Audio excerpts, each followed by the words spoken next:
entity, the power that is me. We all danced in fire, trapped in this machine. Don't know how long we've waited, as the Eggman's watching.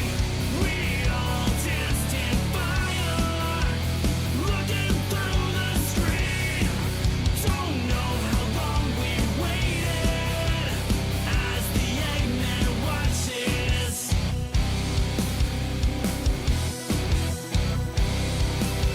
With the rules in the fight, electric lines, change surroundings, join history. A treasure disappears as she goes. Miss her as you look away, and no one knows. This power is a key. This power changes me. We all danced in fire, trapped in this machine. Don't know how long we've waited, as the Eggman's watching. We all danced in fire, looking through the screen.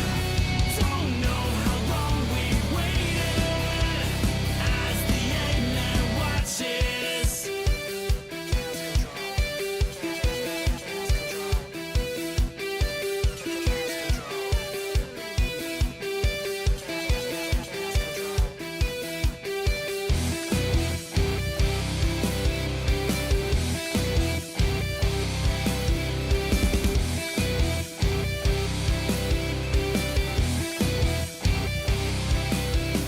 Yeah, 1, 2, 3.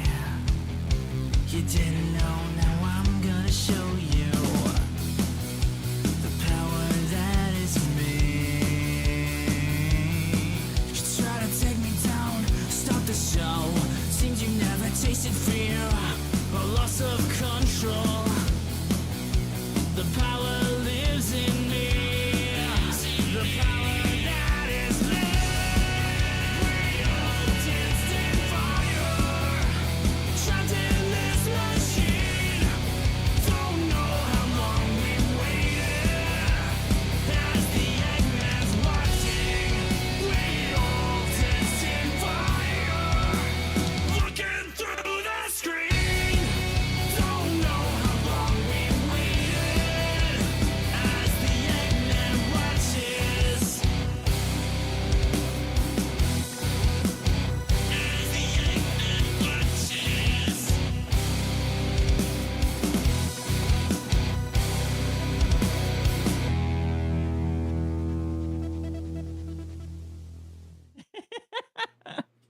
No? No. I can stop my timer whenever I want to. Yeah. Hi, chat. How we doing? Thank you for becoming a yippee. Let me refresh the alert box widget because it looks like it's not working again. Nerdy, you've been a member for 11 months in a row. That's amazing. Some people are approaching almost 2 years now, so that's pretty neat. Thank you for being a member, though. I very much appreciate it. Wow. Hey, the dog has breast. Dog does have breast, yes. Yes, chat. So do I. To be fair, when the actual model is like, when everything is said and done, dog's titties are going to be as big as Aqua's titties, at least on screen. Oh, so you're going to try to outmatch me, huh? I'm sorry I like the big titty. See what I have to deal with, chat? See what I have to deal with? Anyway, Misu's going to come in at some point tonight. He told me he's running a little bit late, but that's fine because tonight on Dogwave, we have... you know, I'm going to be honest. I didn't think we would be tag teaming Pirate Software 2 weeks in a row. But the man won't stop opening his mouth. Yeah, the guy won't fucking stop talking. And rule number 1 of the internet is when you're involved in drama, and this is a lesson that I obviously should take to heart just a little bit more than I do. But rule number 1 of the internet, when you are in drama, you stop talking about it. Because the moment you stop talking about it is the moment that things get a little bit better for you. because like once you go quiet, it gives you time to. Sorry, I just noticed that my VTube Studio is going a little slow. I hope that, Yeah, that that it doesn't happens. stay like that. Oh gosh. Oh Well, gosh. yeah, welcome to VTube oh, Studio. It's not VTube Studio. OBS is taking almost 50% of my computer again. Fuck. I And I can't do mean, nothing about that. I mean, it's running fast enough, thankfully. that's But I'll why need you to- have 2 computers for this. Yeah, but like, it's the computer that's streaming right now, and I'd have to kill the stream if I. Right, I'd have to but kill my because you're stream. not gaming on it, it doesn't matter. I feel like you're missing the point of what I'm saying, but that's okay. No, I'm not missing the point, but you don't need to worry about it if all it's doing is just this. Just a little bit. But anyway. Welcome to Dogwave chat. Yeah. And tonight I actually have something really fun and cool to share with you guys. Here, I will share it with Temp right now. It is a very nice thing I asked. I was like, you know what? I recently got my first payout from Advanced GG. And I was like, you know what? We're gonna celebrate. We're gonna celebrate. Very concerned what you're doing. Temp wants to have an anime chess bump stare down against Akko. We technically do have art of that. We technically have done that before. We've done that before. It's just business. Also, oh, you are sharing me. You didn't. Okay, I didn't realize you were streaming in Discord. Yes. Now here's what I'm gonna do. I'm gonna ask Advanced if I can put the logo on this, and if they say yes, I'm gonna have the artist put the logo on it. And yeah, I kind of like it. I think it's pretty cool. I decided to steal somebody else's idea and make it my own. Was the paycheck large? It was at the very least enough for me to pay for this art piece. Was the paycheck large, like Temp's breasts? Yes. Yes, pretty much. Have I heard that Hassan might get sued? Who's going to sue him? Is Legal Mindset going to sue him? That would be kind of... If Andrew sues him, that would be kind of funny. I was don't know if thinking that's it was actually gonna Billy happen. Mitchell, but he said that about Pirate Software. Never mind. Yeah, Billy... we'll talk about that. I don't even know what the fuck Billy Mitchell would sue him over, but Billy Mitchell has decided to say to the internet that he is going to sue Pirate Software, or that Pirate Software will be sued, which is really just code for him saying that he's going to sue somebody, I believe. So I don't know how that's going to work. A lot of people can sue. Well, obviously anybody can sue Hassan, chat, but you kind of have to have a good reason for it. So I don't know. I don't know what anything about that. People would have to give me that. Is Temp pregnant? No. Look, for those who don't know why I gave the dog tits, the femboy drama happened. Temp is like terrified of being a femboy now. Do you blame me? To be I'm fair, not saying I blame you. to be fair, when the original idea was originally going to be what we're doing now, and then chat voted for femboy. Yeah. So. Fair enough. Yes, eventually, chat, Temp is going to get the booba. He's going to get the extreme booba. Yeah. I am going to tell Ari that he cannot be bigger than me. I'm going to pull a cinder on you. I'm going to pull a cinder on you and tell him that he can only work on you if you are slightly smaller than me. I'm going to counter that by giving him more money. Oh, are you going to pay for it? Or I thought I was going to pay for it. No, you are. Akko owes me a lot of money. I owe you like $200, yes. Yeah. But and I'm working on the design. I'm not showing it, but I'm working on it. You shouldn't show it. You should do a proper debut. That's the plan. That is the plan. But yes, Temp is planning on that. If we get proper memberships or like a way to do like paid content, I'm not gonna lock stuff behind it. But if people do pay, and if I do get to that point, maybe I'll show snippets of what this is. We'll see. see. We'll But- see. Aka's gonna pay Temp's boob job? Yes. Like I said, it's got to be smaller than me. No. Temp, make sure to get a massager for your back pains. Oh my goodness. Ironically, I've already thought in lore how to fix such issues. Oh, so like you're basically doing femdog, but it's not femdog. It's just female dog. Yes. So it's a bitch. Yes. See what I did there, chat. So, chat's gonna look Oh. like smuggled car airbags. Nah. It'll be just fine. I already have back pain. I don't need breasts. Oh goodness. Speaking of chat, speaking about that, we are 4 Wait, subs from what? 500. Oh, okay. I was just like, wait, what? Yes. Oh, Mizu's already Hello. here. Welcome, Right. Mizu. How are you doing? I said I'd just be a little late. Yeah. He's I 7 have minutes late. business. You had the business. Oh, speaking of which, you missed it, but I have a new art piece that I am going to share with you. I'm going to just DM it to you. Fair.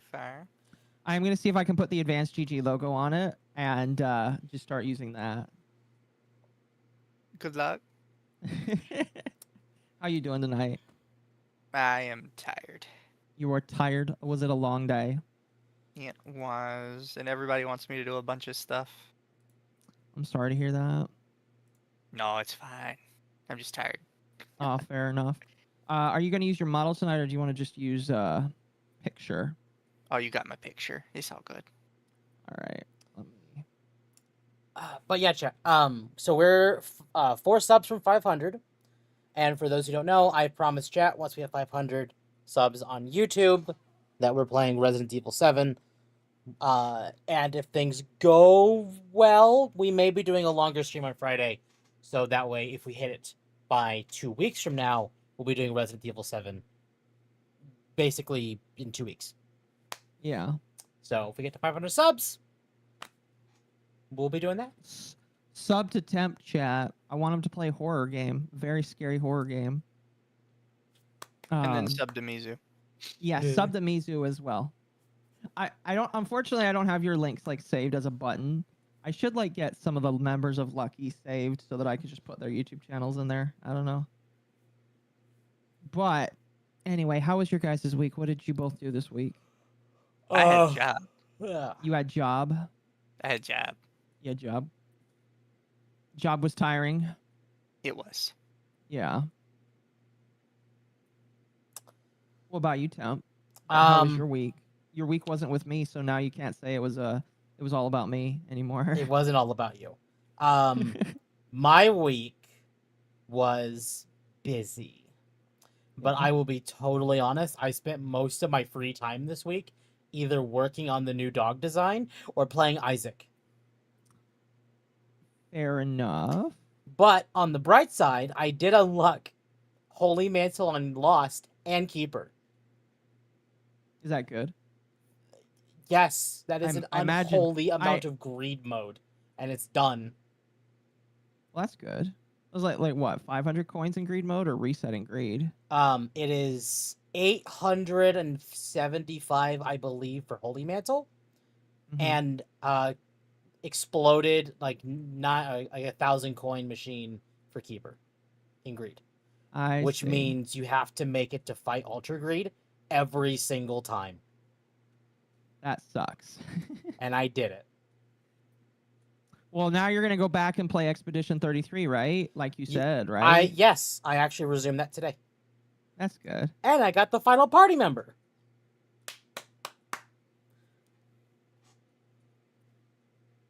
Oh goodness. Oh, and Oh, I that's good. started my another Cyberpunk playthrough. Of course. Look, know I you started would. I started that for other reasons, and then I've been in the mood.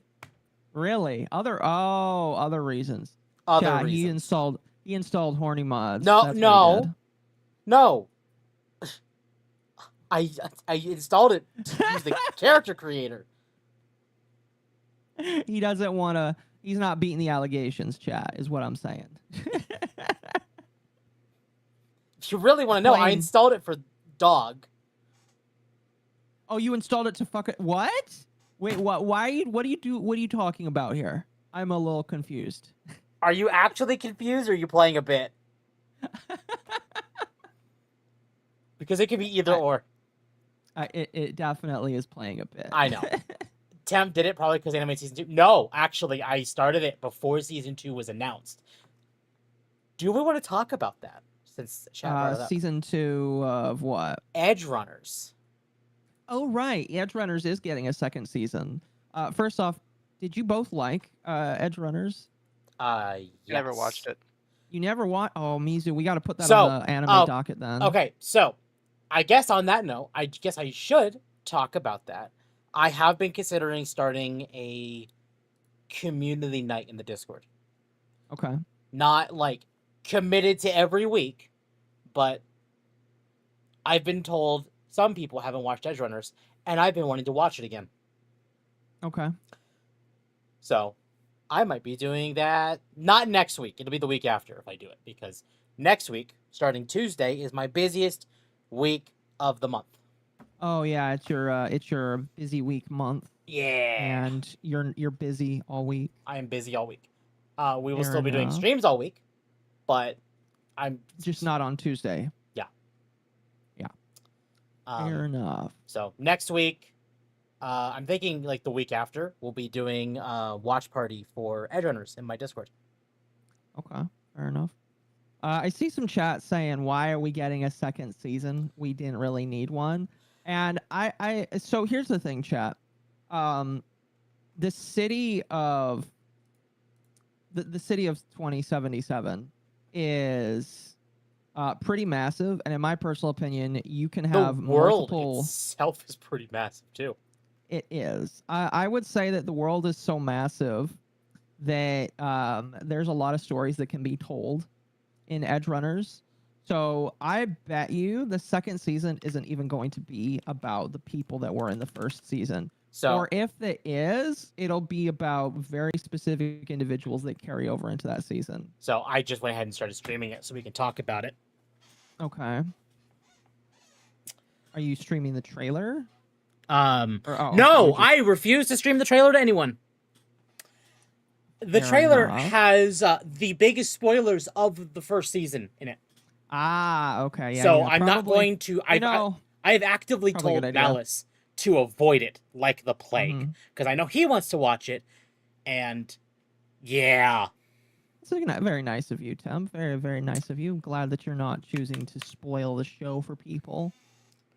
So, during Anime Expo, Studio Trigger. No, sorry, it wasn't even during Anime Expo. It was just during that time period. It wasn't even at Anime Expo. Mm-hmm. Netflix and Studio Trigger announced Cyberpunk Edge Runners 2.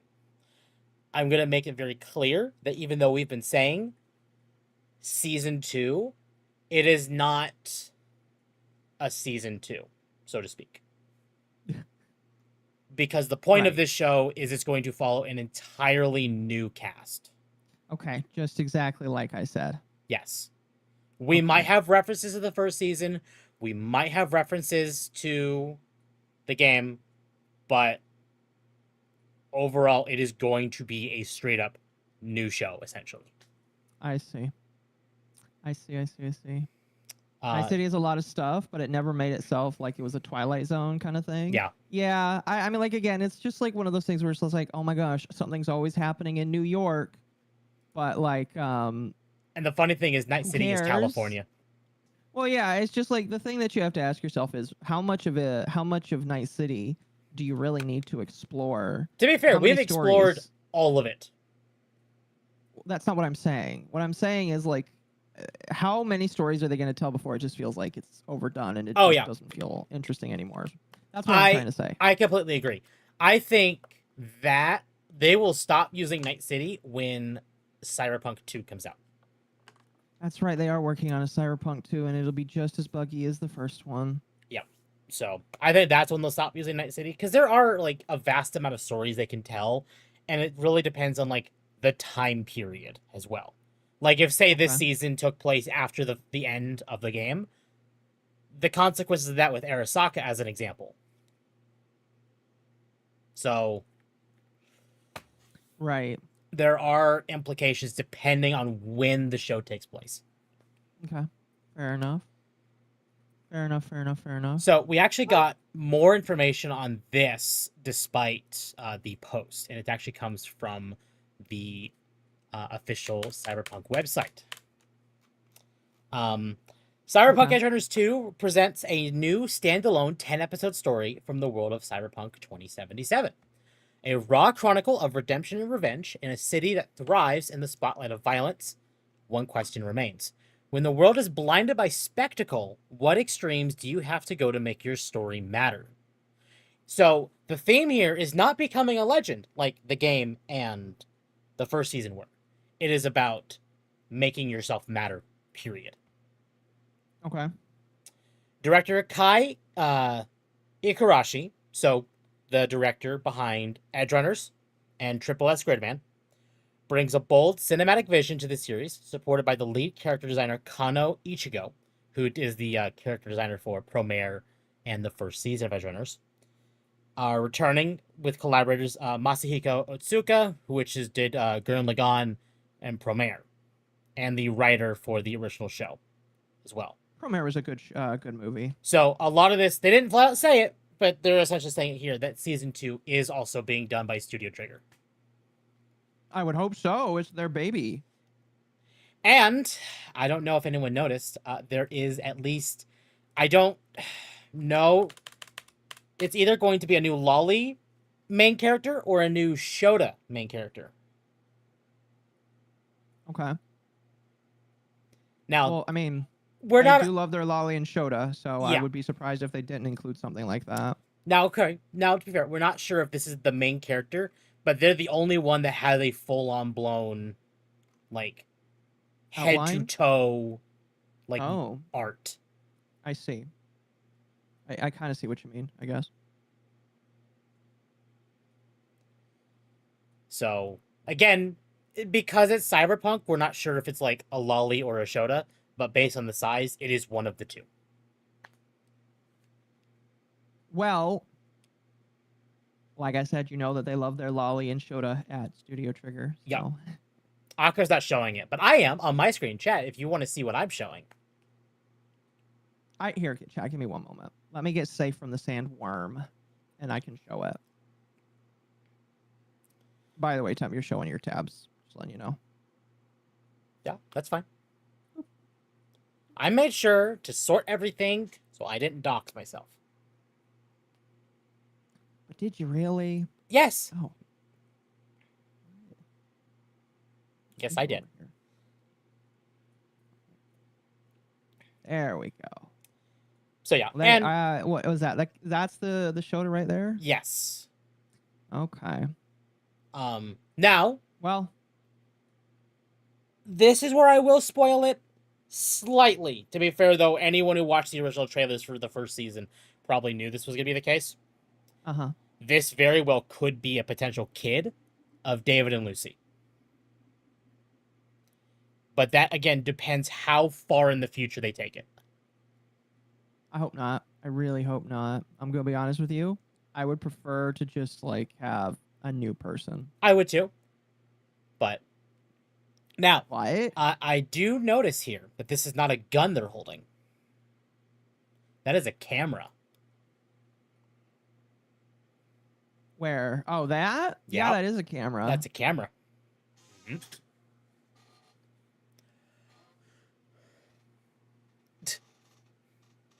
How, chat? I mean, it's pretty obvious how they could, because I'm not going to spoil the ending, but there are implications that that could be the route they go. Uh-huh. Interesting. I want a black trans woman main character. I'm good, thanks. I prefer not Trigger will to. not do that. Trigger will keep things as Listen. Trigger is one of the few anime production companies that actually like makes really good stories. Yeah. And I don't think that that's what they're going to put in there. Any word from Mike Pondsmith about season 2? No. And there is no release date. All they've said is it is in production. I do suspect it will be next year, though. Probably about September next year. Right. Because that's about when the first season came out. Or, and I really hope they don't do this, but they could save this show coming out around the same time that they properly announce Cyberpunk 2. But the fact that we're on the heels of a Witcher 1 remake and Witcher 4, it will be at least 3 years before we see that. You think so? Yes. I thought David was infertile because of his cyber. See, here's my thing. I thought cybernetics just made you infertile because it's cybernetics, but you know. That very well could have been the case, but that also depends on like which David you're talking about. Again, I don't want to spoil it. Akko knows like what I mean by this, I hope. Like the first half of the show and then the second half. Let's just move on from it because otherwise I am going to accidentally spoil somebody. Yeah. So. Let's move on from Edge Runners. There really isn't a whole lot there other than just it's being announced. Yeah, pretty much. Chat. Let's see. James Gunn pissed off a lot of people. What did he do this time? So we know Superman is coming out this month, right? Okay. Yeah, it is this month. James Gunn says Superman is about an immigrant that came from other places and how we've lost the value of basic human kindness. Yes, it's about politics. So, yeah. See, here's the problem. He's not 100% wrong. He's not. But, like, do you really need to do that, broski? Yeah. Well, to be fair, I think they said it about a month, maybe 2 months ago, where one of Superman's original quotes, like back in the old comics, back in the old cartoons, was like truth, justice, and the American way. Like that's kind of always been his thing. There's a reason why for a long time there, Superman was essentially the DC version of Captain America. Uh-huh. At least on principle. Not so much anymore, because now they're saying like the human way instead of the American way. Uh-huh. Which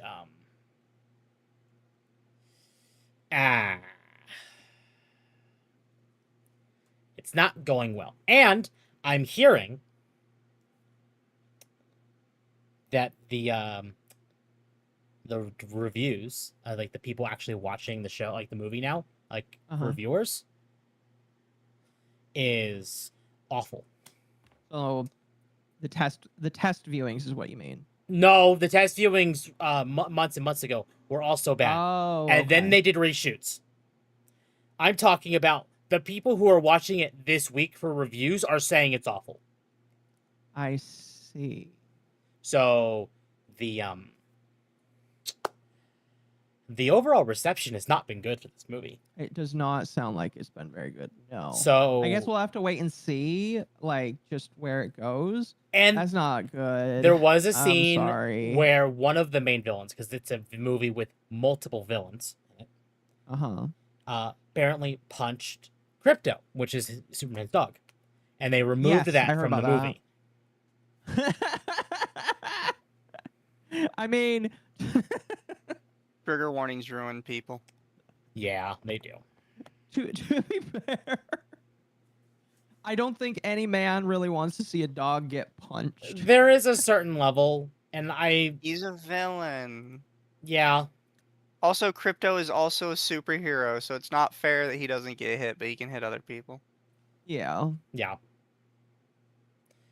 And for people saying, "Oh, they should have stuck to Henry Cavill," I'm okay with them not doing that because him not being Superman means he can do other things, like Mm-hmm. Warhammer, or hell, if they want to go the route and double down on like another universe version of like Wolverine, like they teased in Deadpool and Wolverine, that's cool. Or, you know, He's also super dog. Yeah, chat. I understand that like evil guy's gonna punch a dog, but still, I don't think people really want to. I don't think people really enjoy seeing dogs get hurt. It's one of those things where like you know, people. I feel like people put dogs and children kind of like in the same camp of do not harm. And whenever you see a dog get harmed, I think people have like a visceral anger like reaction. If that makes sense. Yeah. So like it would not surprise me if people get upset just because they see a dog get punched. I've said this for years, and I don't know how people will feel, but DC has, in my opinion, never been good with live action movies. Where they have shined has been animation, like TV, like cartoons, animated movies, etc. That's where DC shines. Marvel is the other direction. At least it was for a while. I don't think they're necessarily that much anymore, sadly. Yeah. But back then, where we see like the occasional, you know, Batman or Superman or Justice League cartoon, we'd see stuff like Tobey Maguire's Spider-Man or like the live-action X-Men movies or Fantastic Four, etc. Like, Marvel did better live-action, DC did better animation. Thank you for the 5 young. You did have another super chat above that, too, from Mercenary. I did.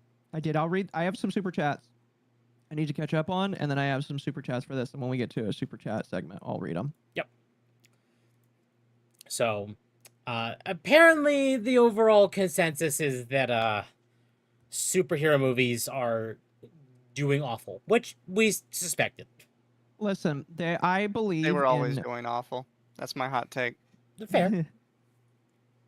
I think there was a lull period where they weren't doing so bad, but I can kind of agree with me. Well, after Endgame, like, we started seeing it near the end of, like, Phase 3 of the MCU. Like, I wasn't a huge fan of Black Panther. I did not like Captain Marvel. And there were problems in Infinity War and Endgame. Yeah. And then, you know... Superhero movies should never be live action, just like anime should never be live action. Fair. I could agree with that. Fair.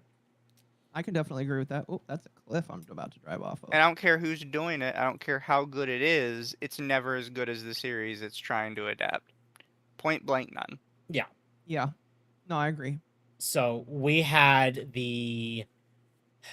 like, Black Panther and Captain Marvel weren't great. The end of Phase 3 just kind of was a stinker. We had a few highlights near the end of Phase 3. I feel like the Spider-Man movies just overall have been great. But I think that is a result of Sony, not like Disney specifically. Yeah. But overall, Marvel went from it's great and just downward spiral since. And now they're at rock bottom and not even, they can't get higher.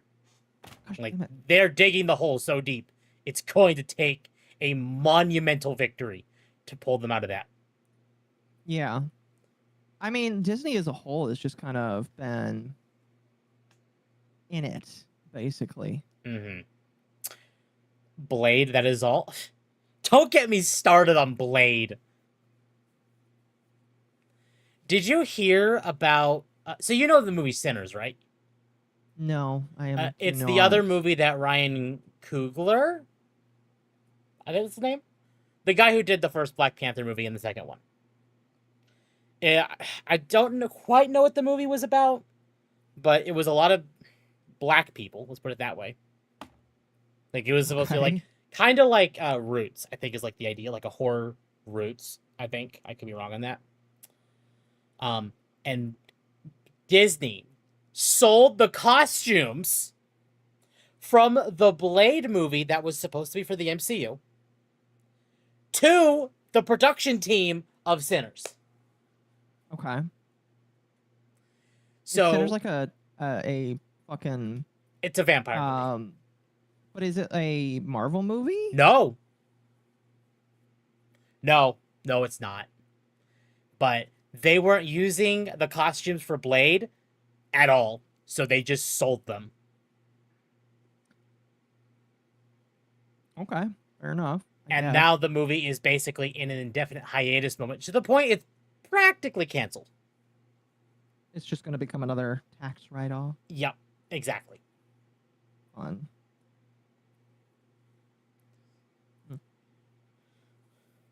So, Sorry, Chad. I'm eating dinner. And then on top of all that, I think Fantastic Four comes out in 2 weeks. Is it really 2 weeks away? Holy shit. Yeah, we have Superman, and then like a week later, Fantastic Four. And if we thought the test review period of Superman was bad, I'm hearing even worse stuff about Fantastic Four. Well, what are you hearing? That it is one of the biggest piles of dog shit that Disney has ever done with Marvel. The Fantastic Four, right? Yes. Oh dear, that's not good. Yeah, I know Yellow Flash was kind of hoping it was all right. But let's put it this way. Not Inhumans. What did the Celestials movie, was it Inhumans? No. I don't know, you're more of the superhero man than me. Worst MCU movies. It'll be in the list of that. Eternals, that was it. It's literally number fucking 1. I'll be right back. I'm gonna check my food too. Alrighty. I put it on the auto cooker and stuff before I came over. Is it rice and chicken? Don't question me. I'm not questioning you. It's good. That's good shit. But yeah, it is Eternals, chat. Thank you for reminding me. I never watched Eternals. I know nothing about Eternals. All I know is that everybody hates it. Okay. It is the biggest woke fest of Marvel. That is not his blood. Sorry, go ahead. Let's put it this way. For a movie about what could essentially be the Greek gods, but it's interplanetary gods. Uh-huh. One of them's a Muslim, one of them is disabled, one of them is black, one of them is blind. So I want to make it clear right now, chat. We have no issues with any of those distinctions or things. All right, you can be Muslim or black or disabled. We don't care if you are. But putting all of those together in a room is just none of those people are going to get along eventually. That is a checking marks off a box. That's all that was.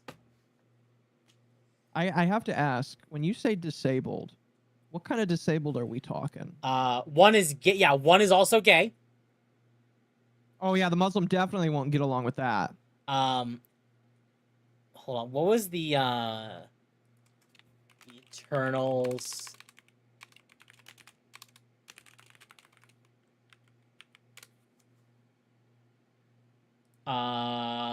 Let's see.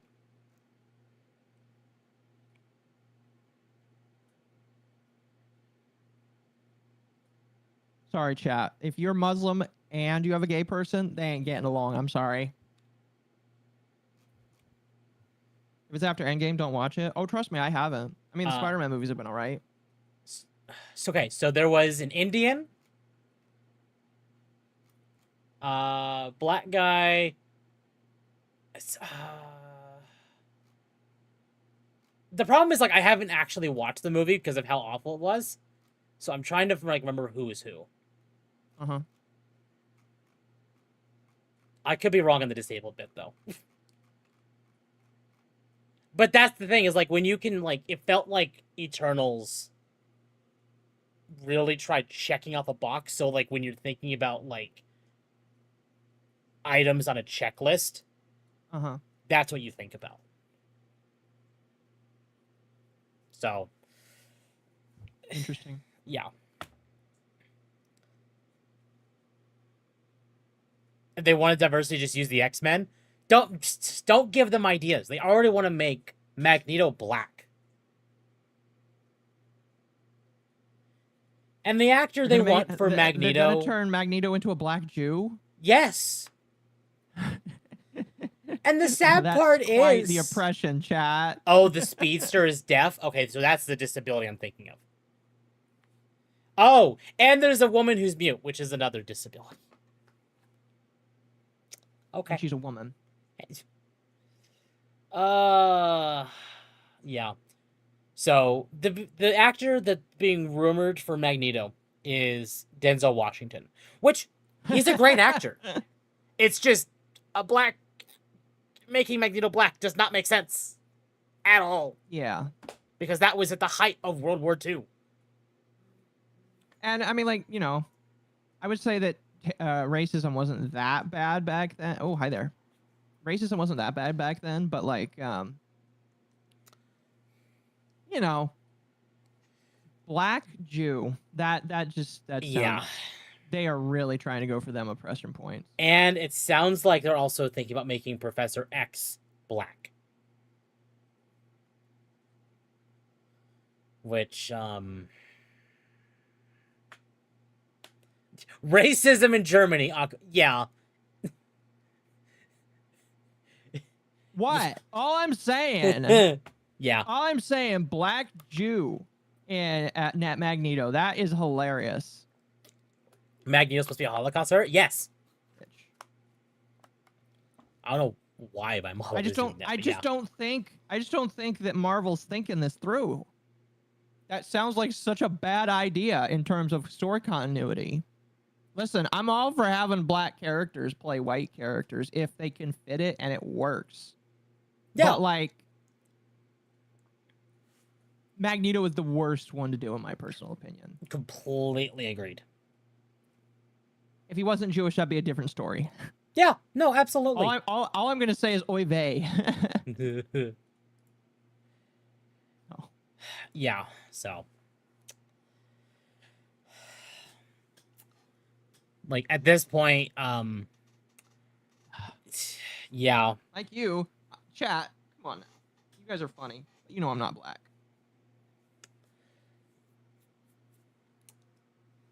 I have returned. Welcome I'm back. Italian. What about Italians? Oh.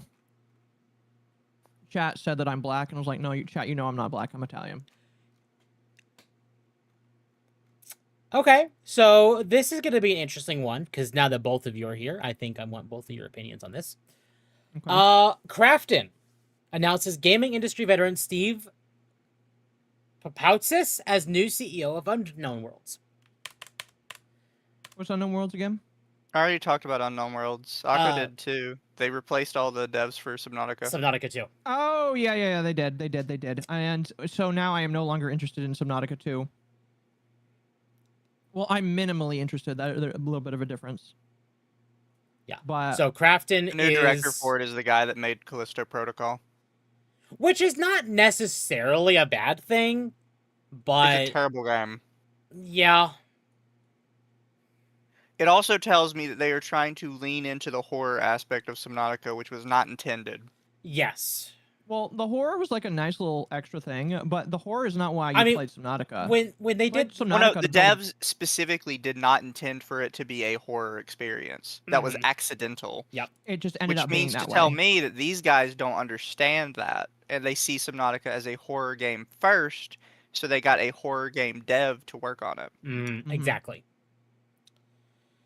And that's not a good idea, in my personal opinion, because first and foremost, Subnautica is a game that people enjoyed for a lot of reasons, and none of them were really horror. The exploration of being underwater, the dread of actually being underwater. I don't think none of it has to do with like horror. I'm gonna put this in a really interesting way. Now this is from the mouth of someone who is like within the circle of like the Runaway Guys, Proton John, like that circle. I'm sorry. Yeah. For those who don't know what I'm talking about Steven Plays. He streamed Subnautica last year. And he's like, okay, we'll do this. Cool, fine. And when he finished playing the game, he actively said, this was the scariest game I've ever played. And he does very well with horror. So the fact that he said Subnautica was the scariest game he's ever played, when it wasn't even intended to be a horror game, He's a baby then. Sorry. Well, my thing is, because it wasn't intended to be a horror game, if you try and force it to be a horror game, Yep. now it's just not going to have the same oomph. Yeah. That's why, and after Beyond, not Beyond Light, I'm thinking Destiny, Below Zero happened, I really feel like Subnautica was lightning in a bottle. You think so? Yeah. Like, don't get me wrong, I think with the co-op aspect, Subnautica 2 still has the potential to be at least fun. Yeah. But I don't think it will have the DNA of what made Subnautica 1 so beloved. Well, I mean, like, that's pretty big given considering the fact that all of the original devs for the game are gone. Exactly. So, I mean, yeah. Not the original devs, the creative leads. Oh, okay. So, Yeah. do they have are the So- original devs still there? So, let me go ahead and give this a read for you, so you have the full context. Okay. New leadership to prioritize development momentum and delivering best possible fan experience for long-anticipated Subnautica 2 launch. Krafton, the local video game holding Real company. quick, that's also the other problem, is they are specifically hiring these people to finish the game quicker. Yes. That is the sole reason they have been brought Oh. in. Mizu's very correct here. My guess is that they were basically went to Krafton and said, "Hey, we need more time on this because it's not ready." And they basically said, "You already said 2025. We're releasing it 2025. You can't deliver that. Get out." I see, so And they're when they being said they can't pressured by deliver higher that, ups. they tossed them to the curb. Didn't the original devs fire the sound guy for being pro Gamergate? They fired him for voting Trump, which I still think was a massive fucked issue. Yeah. Yes, because the music was fantastic, and you're not going to get music like that in the second game. Yeah, exactly. Oh, Below Zero already proved it. Below Mhm. Zero's music was a lot more sort of like techno and was clearly meant to be more music, Yeah, whereas the original guy did atmospheric music. Mhm. which is kind of something that you need in a game like this. Environmental storytelling is what that music really delivered. Yeah. And it's okay to have music, but when Subnautica 1 did the environmental storytelling through its world and its soundtrack so well, going to a point where it's straight up like your typical video game music is like not great. Well, because here's the Yeah. thing, right? And what worries me is because I'm looking at it from where we're kind of losing the same team that made both Subnautica and Below Zero. Mhm. So while Below Zero was a subpar experience, it was subpar because of the story and because they tried to focus on the walking on land aspect of it. Which Yes. sucked. But the creature design was amazing. I liked the new vehicles, even if other people didn't like them. The underwater areas I did like. I liked how they started to gate progression more based on like what vehicles you had, as opposed to how they were trying to do it originally, where it was just like depth modules. Mhm. Yeah. No, I would agree that that was a better way of doing it. And so now it's just like, well, where are we gonna go now? You know what I mean? I'm very kind of like freaked out with what to expect from the game now. So You know? this article is very misleading. If you were to take it at face value, this could be a good thing. But Imagine that article's misleading. exactly. So they flat out say Papoutsis replaces the previous leadership team, Ted Gill, Charlie Cleveland, Max McGuire. This website is badly designed. So really quick, here's kind of why I don't like this, right? So it is, if they like all the like actual artists and stuff on the game, all the devs, it's good that they're still there, as far as Yes. I'm aware. The problem is it doesn't matter how good they are if they bring in new creative directors and the new creative directors go, your ideas are stupid. We're not doing that. Right. Because that's the problem with the creative director. The creative director gets to dictate kind of the direction they're going. And I What can is his guarantee we see this new guy come in and he goes, that creature's not scary. You're going to need to make it more scary, more alien looking. And then it's just every creature is gonna start looking like it's some freak of nature. Mm. Right. Unironically, wouldn't surprise me if we got something that looks like a fucking Dead Space xenomorph. Temp, mute your fucking screen. I did. I actually closed my Twitch. Okay. So Calm down there, sir. I'm looking at what Steve Papoutsis did, and I'm more excited for the Subnautica 1 mod. While Mizu is correct, he did do Callisto Protocol. He also was the senior producer behind Dead Space 1, Dead Space 2, and Dead Space 3. The problem is he went downhill with that as well. He did. He did. And then we see like his full degradation with Callisto Protocol. Yeah. So I can only imagine we're just going further down at this point. Well, that's kind of sad. Maybe it's just me, but I'm willing to give him the benefit of the doubt. You do that way too often, Temp. I'm sorry. Well, okay. How many games does he have that are good compared to bad? But that doesn't really matter, in my personal opinion. Like Mizu said, he's been going downhill for a while. It doesn't matter what his pedigree is. If his pedigree started to take a shit, then I got no faith. Hey, he's got to go back up. Well, that's the thing. Right now he's And going I'm not- down. I'm not sure this is the game for him to go back up on. Well, and that's why I'm saying give him the benefit of the doubt. At least I'm willing to, because this could be that turning point. You know, he went up with Dead Space, he went down with Death Stranding, Dead Space 3, and kept going down. Okay, fine. You will either hit a point where you are stuck where you are, or you go up. Will Subnautica 2 be stuck at the bottom, or will it start going up? He's 2 for 2. Dead Space 1 and 2 versus 3 and Callisto. Exactly. Dead Space 1 and 2 are both beloved for a good reason. I will say that unless Mizu and Lumi decide that they're not going to buy 2 and that we're going to play it together, I am still planning on buying it so that the 3 of us can play it together. I mean, even if they don't, I'll buy it and I'll play it with you or something. Well, I said it on really Twitter depends. already. I'm still gonna buy it. However, I have basically lost my enthusiasm. Yeah, like we're still gonna buy and play it together as the three. It of was us a good because- reminder to never be excited for anything. Exactly. Yeah, exactly. Yeah. Well, and I think this is what concerns me, because Subnautica 2 is built as a co-op game. Like, it's Subnautica 1, but with co-op focus. And I'm not, because Subnautica 1 is not horror, I'm willing to kind of say I might be wrong here. But horror games that kind of lean more into the co-op side tend to kind of lose that. Lose the what? The Horror. the horror aspect, and the Ah, scary okay. aspect.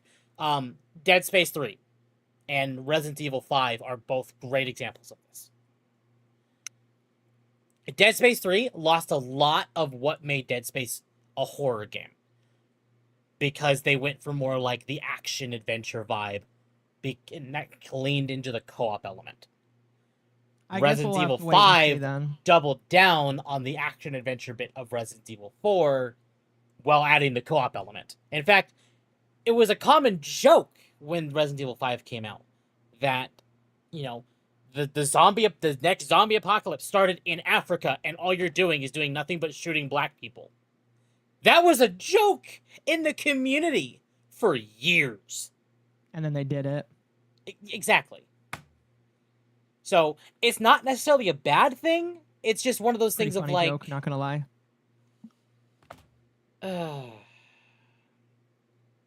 Yeah, no, yeah. I it's just wait like and I see said, what they do. Like I said, no matter what, I think me and Mizu and Lumi are still planning to get it.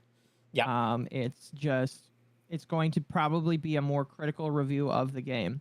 I mean, like, I still think it'll be cool, but it'll probably still be visually nice. Mhm. I hope and pray to God that I don't need a 50 series card in order to run it, because then I'm definitely not Oh, gonna get it. no. If you're gonna need, I think your card will be fine. You have a 4070 Super. You will be fine. Yeah. I'm just saying, I hope they don't make like they do fake I mean, fake they're going to FPS do fake bullshit. frames.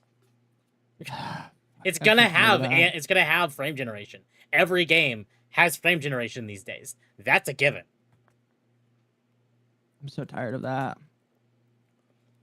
I don't know. I want to get off of this before I get pissed off because I was optimistic about this game for a minute, and then when I saw this, I was like, Okay, well, "Fuck." let's lean back into the horror vibe for real quick. Okay. As of July 1st, the devs behind Phasmophobia, Kinetic Games Development, or Kinetic Games, announced that Phasmophobia has sold 25 million copies across all platforms. That's neat. Yeah. Is that like higher end for like That's game actually companies? really good for indie. Fair enough. That is incredibly good for indie. Fair enough. Fair enough. You have to understand, Akko, an indie game selling like 100K is like a massive success. Yeah. Fair So enough. the fact that Phasmophobia is like in the higher echelons of like even what AAA sells these days is pretty impressive. You know what? Fair enough. Fair enough. Fair enough. That's good. I'm glad that they sold that many. It's a good game. I like what they've done with the game. Friend slop is powerful. It is. This game is 100% streaming friend slop. But that's okay. Slop. Oh my gosh. That's not necessarily a bad thing. Repo is that. Lethal Company is that. Peak is that. What is friend slop? This is because I know what slop is. It's basically It's like a game fast that you would food. never play by yourself, and you would never play with random people, but you Yeah. would play with friends. Exactly. Okay, then isn't it just like a co-op game? No, because you would never play it with random other people because you dislike the Oh. game on its face. You would I only ever see. play it with friends. I see. Okay. Because think like shooters, FPS games are co-op. Helldivers sit is down a great and example. play I will sit down and I will play a shooter by myself all day with completely random teammates. Doesn't bother me at all. I'll do the same thing with League of Legends, even though I know that's directly abusive to myself. Yeah. Yeah, I it would is. never in my life sit down and get into a random queue of repo with 5 people I don't know. Mm-hmm. Because you know that they're probably going to be shit stirrers. Exactly. No, it has nothing to do with like shitstir. It's not a fun game. I don't know them. And the same goes for Repo Phasmophobia. is funny because of like how me and my friends play it and how we interact with each other while we're playing it.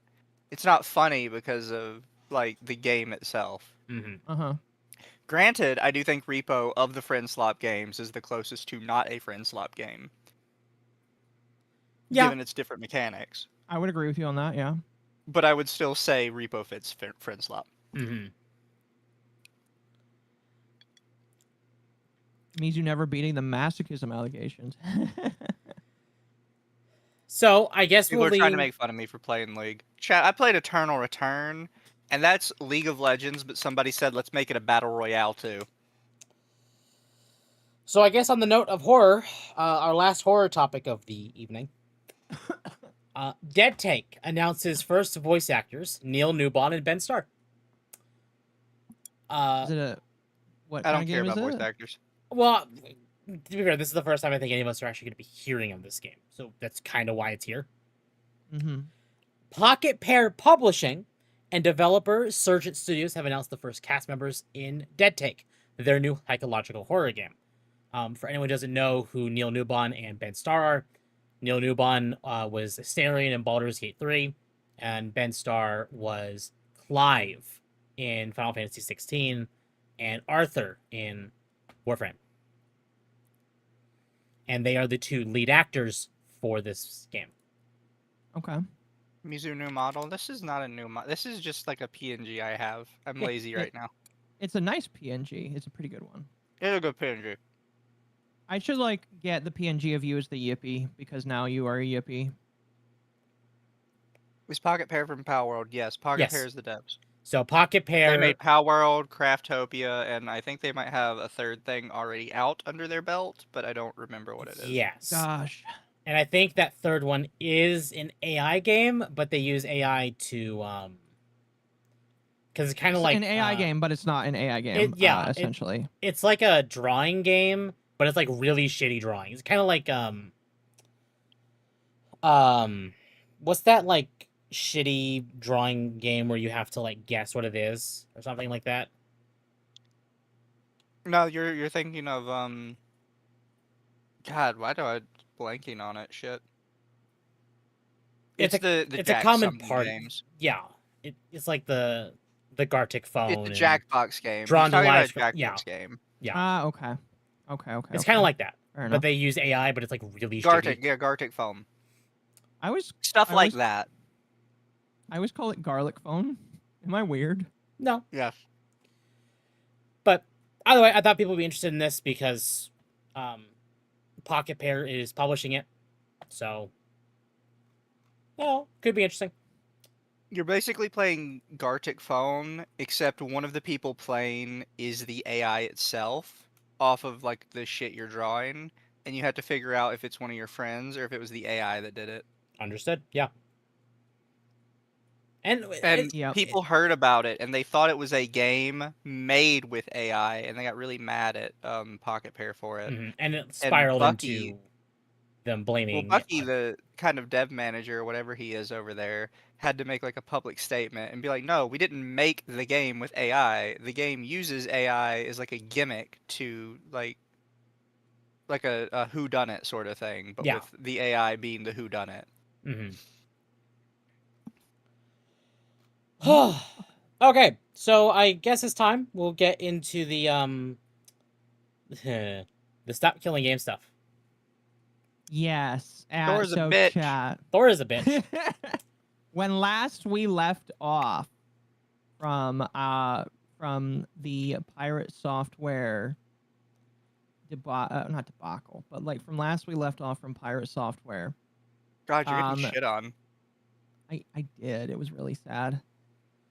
When last we left, it looked as if the Stop Killing Games movement was definitely going to hit 1 million signs. Yep. And Since the then it reason, has. well, okay, so I let me go through here. So, give a rough timeline. A year ago, when this movement came around, Pirate Software shat all over it and basically killed a lot of the momentum for it because, oh my gosh, the guy that worked at Blizzard, everybody needs to trust the guy that worked at Blizzard. And so, doing a good thing, the guy that did the initiative tried to reach out to him, but refused to like get in a public shit fit with him. Pretty much. And which was nice, but probably a misstep in my opinion. Yes, I am of the opinion that the guy is a really nice guy, but he should have been more proactive. And he even admits, it's like, I wish I was a little bit more proactive in countering some of this information.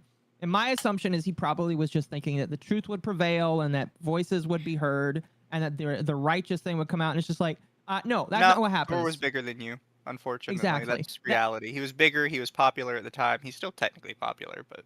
Yes, that's the problem. When somebody is bigger than you, it doesn't matter if you're right. If they're bigger than you, people are just going to listen to them more than they listen to you. And that's the unfortunate thing. That's why you got to grow. Especially when he supposedly has a rep as like a reputable game dev. Yeah. Exactly. It'd be different if it was just some random popular person, which it would still damage your movement. Right. But it's also when the popular person supposedly has experience in your field, you're really getting fucked. Yep. Yes, pretty much. And so because Pirate Software alleged that he had a lot of this pedigree, and really his only pedigree is being a QA tester at Blizzard, a lot of people seemed to take him very seriously. And when it came to brass tacks, he was actually quite wrong about it. And the movement kind of petered off for a while. To the point where a month ago, the guy's just like, I'm kind of upset that this happened because I wish I had the ability to go back and change things. Go ahead. To clarify, the reason he started talking like last month is not because like the movement petered off or anything. It's because it's basically coming to the max amount of time to get signatures. He's coming to the end of life for it. And he's like, look, it's already over. We've only got like a couple months left. I might as well just like get involved in the drama, I guess. Yes, he basically was like, let's embrace the drama slop now. Which or isn't even really a developer. No, he is a developer. He just sucks at it. Yeah. Yes, he's like yandere Like, he has a game. dev. Like he's like yandere dev levels of bad, in my personal opinion. Misa, wasn't it you that told me that you listened to somebody say that they looked into the code for his game and it's just like really bad? Fuck. Yeah, there was a dev that was looking into like the code of his game, and it was like Yandere dev tier of instead of actually planning out like the coding correctly, it was just like else if, else if, else if. Which is something that Yandere dev is like super known for. Yeah. I don't know why these. I don't know why these two swordsmen are like a big deal. I'm upset. I'm really upset right now. I'm trying not to laugh at you. You can laugh. It's funny, is what it is. I don't know why they are such a big deal. So Fuck's last sake, get away week from me. we talked about how Pirate Software was getting into some shit fits with like Asmongold and Moist Critical and Ross from Accursed Farms over Stop Killing Games. Because his whole stance was, this is going to hurt the industry more than you think it will. Yeah. So the whole reason he started that was like, okay, stop signing it. You shouldn't be supporting this. Don't do it. Move on. He did that in such a way that it actually pissed people. It had the Hogwarts Legacy effect. He went about it in such a wrong way that it actually propelled people to signing it more to the point it actually hit its goal. And while this Because part of the problem was it came out that Thor was just an absolute asshole about it, both behind the scenes, in private, and publicly. Mm-hmm. And people were like, okay, like, we could see that if you didn't like it, but now you're just actively being an asshole about it. Yep. And like, there's no reason you should be. Like, why are you? Exactly. I'm not having a good time. No, I'm not, chat. Since then, it actually has passed over 1,200 signatures. This image is from the 3rd. It is now the 6th. So it actually has passed over this marker. But since it passed over the marker, Thor and Ludwig are both claiming that people are review bombing games from off-brand games. What are any of their games? It's like what? Realm of Ether?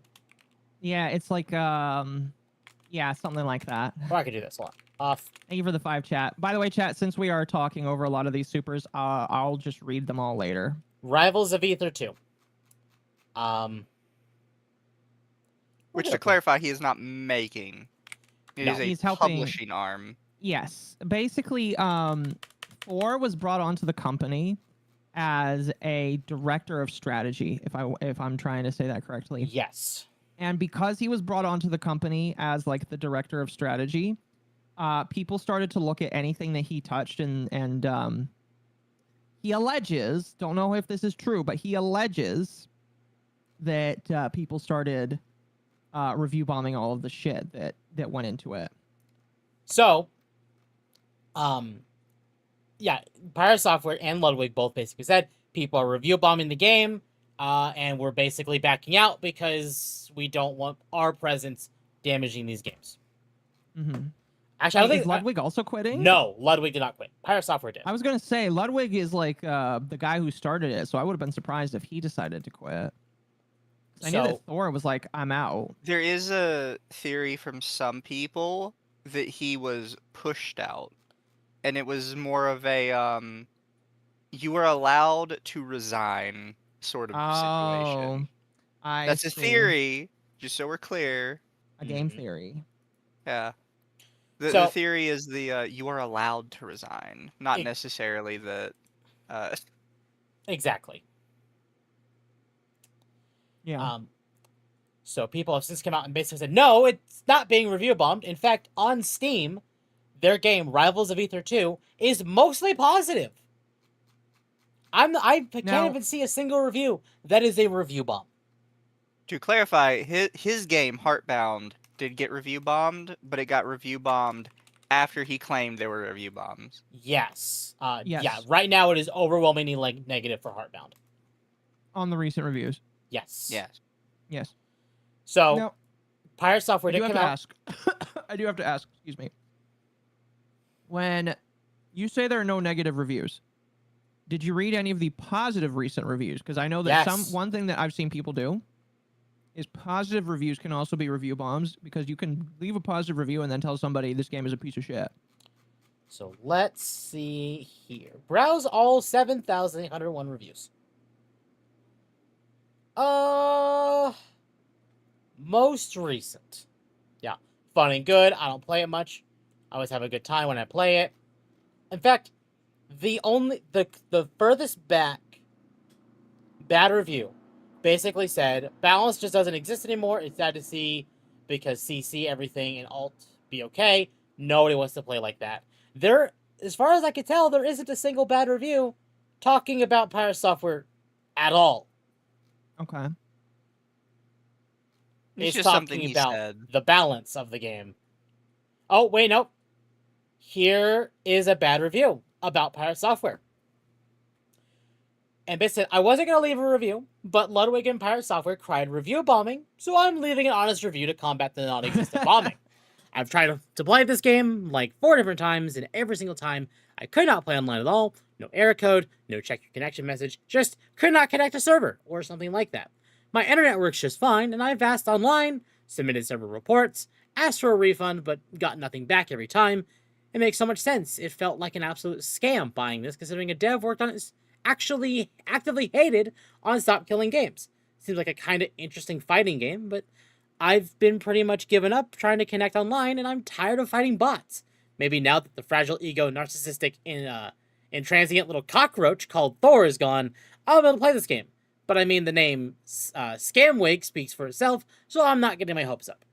I forgot that is a name that people call Ludwig.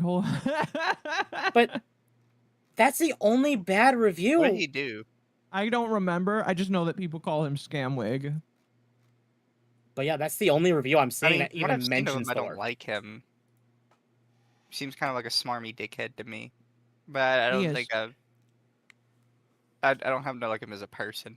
Yeah. No, so the most that I know about him is that he occasionally did news coverage, and it was very bland streamer boy news coverage. But I thought it was decent. And when I say decent, I basically mean that it was like bottom of the barrel. Mm-hmm. But then he stopped doing it because his best buddy that he sucks off, Hassan, was in the news too much. And he decided, and people speculate that he really didn't want to cover the news much, because if Hassan was the only thing in the news, that would have been bad for him. So he stopped covering it. I remember that. It was very funny. He was trying to claim like he wasn't interested in it anymore. And we all know. Yeah. We all know Hassan was in the news too much. That's kind of what happens when your buddy's in the news. You got to choose whether or not you want to talk about it. Considering the mango situation. Oh my god. Did you guys? Okay, I'm assuming you saw the mango situation. Yeah, I saw it. No. You didn't know the mango situation? Okay, I'll give you a I keep brief seeing people TLDR. talk about mango, but I don't know any of these people. When it comes to these people, I'm kind of like Loomy, where I'm like, I don't know any of these fucking people, and they make way too much money for me to care. Mm-hmm. Fair enough. I'll give you a brief TLDR so that you just understand. This is just another reason why I don't like Ludwig now. So Mango is a Smash player, a pretty decent one, that has an alcohol problem. And he was invited to go to one of Ludwig's events where there would be open alcohol and Mario Kart racing. And so what ended up happening, and I do believe that Ludwig knew that his buddy had a problem, wholeheartedly. He let his buddy come to the event, and he encouraged his buddy to drink, and he got his buddy to a 0.32 during the night. Now, I imagine you both know that a 0.32 is like getting close to the lethal levels of what's acceptable alcohol in your body.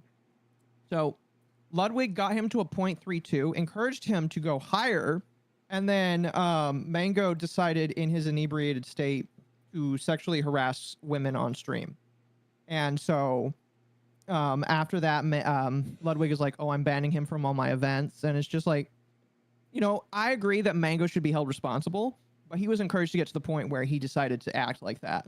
And I think that if he wasn't brought to a party with alcohol, he probably would not have made those improper choices, basically. And a lot of people are saying that Ludwig needs to take some accountability for that. Because it was on stream, too, by the way. Yep. Yeah. Yeah, that's another reason why people hate Ludwig. What's really funny is Ludwig is like, guys, come on, Mango took responsibility, and it's just like, no, you should definitely take some responsibility. And the fact that Twitch didn't ban you for having live alcohol on stream when other people get banned for less is astounding to me. Yeah. So that's the TLDR for him. Let's go back to Pirate Software though. So Thor made a post saying, "I'm no longer working at Off-Brand Games. People were attacking all of the games we were publishing, false, and trying to mass review bomb them. You can dislike the things I say, but this kind of behavior is unhinged. Learned a lot there, accomplished a lot. Hope they succeed regardless. Love those dudes and love working with them. Hope they keep cooking." And for those who are trying to say this is somehow a lie, the abuse was across socials, people on Discord, Twitter, Reddit, and some reviews on Steam. One review on Steam because you said this, you competent douche. I don't want to split hairs because God knows that I do that all the time, but I don't think that's review bombing. No, it's not. I could be wrong, but I feel like review bombing. He calls it review bombing, and then he says everything but reviews. Yep. Yeah. I was going to say, I feel like review bombing requires it to actually be a review in the review section. Like when I think of review bombing, I think of... It has to be a review somewhere. It needs to be on Steam, IMDb, GOG. Yeah, pretty much. Epic Game Store if they finally added that or not. Yeah. So I don't think it was actual review bombing. Bomb. No, it's not a review bomb in my personal opinion. I feel like that was him trying to obfuscate the truth. Yep. Because like what happened was... Oh, sorry, go ahead. Well, Victor's right. Crime Boss was a review bombing. Monster Hunter Wilds, that's a review bombing. I will also say I don't necessarily disagree with review bombing in principle. I disagree with it if you are like a group of people going to like a small indie game and you're like, we're going to tank this one's reviews just because it's funny. Yeah. But like, because like with Crime Boss, right? If you were actually upset at something the company that made the game did, I mean, that's still a part of like what upsets you. If you don't want to play the game anymore because the company did something, it is completely valid for you to leave that as a review. Yeah. Mm-hmm. Because other people probably don't want to play it either if they believe the company's doing something wrong or they wouldn't agree with. Right. And that was one of those things where I think I got it wrong a little bit because when it was going on, I was like, wait, guys, isn't this wrong to review bomb? And I kind of like misunderstood the intention of it. But yeah. Another great example of review bombing is Helldivers. When the Sony situation happened, where they banned people from playing it in other countries, that was review bombing. What he's talking about here isn't review bombing. People are negative reviewing Heartbound because he refuses to update the game, and he's just stuck in development hell because he won't stop being a keyboard warrior. Yeah, I'm going to be honest with you. I don't know if either of you guys remember. I remember this the last time I colored this motherfucker. This motherfucker said that he was going to update Heartbound once a month on so that he actually was working on the game. He did that for 2 months, and it has not been updated ever since then. So this man's going back to not working on this game. Yes, because Steam has now implemented a feature where if you do not touch a game in early access, they're going to tell you this game has not been touched for X amount of time. We think you should spend your money elsewhere, basically. Yep. Yeah, so just to clarify, he did not say that because he was being a good little boy. He was saying that because Steam was basically saying you need to start doing shit. Steam was about to give him the spanking. Pretty much. And so I think what's going to happen is he's going to not update the game until Steam is like, hey guys, by the way, this game hasn't had any reasonable updates in X amount of time. I bet you they start doing that at 6 months. Excuse me, maybe. But like, I'm very interested to see if he actually like updates the game because he hasn't been, and it's been kind of funny. Oh yeah. So he It'd actually be funny if instead of a time for updates, it would mark the game as abandoned. One of the websites I would get games from, if a dev didn't work on their game after a certain number of time, the thread the game was in would get a tag on it that just said abandoned in big bold letters. Yeah. I want to see Steam do that. I feel like if they did that, he would probably lose his mind.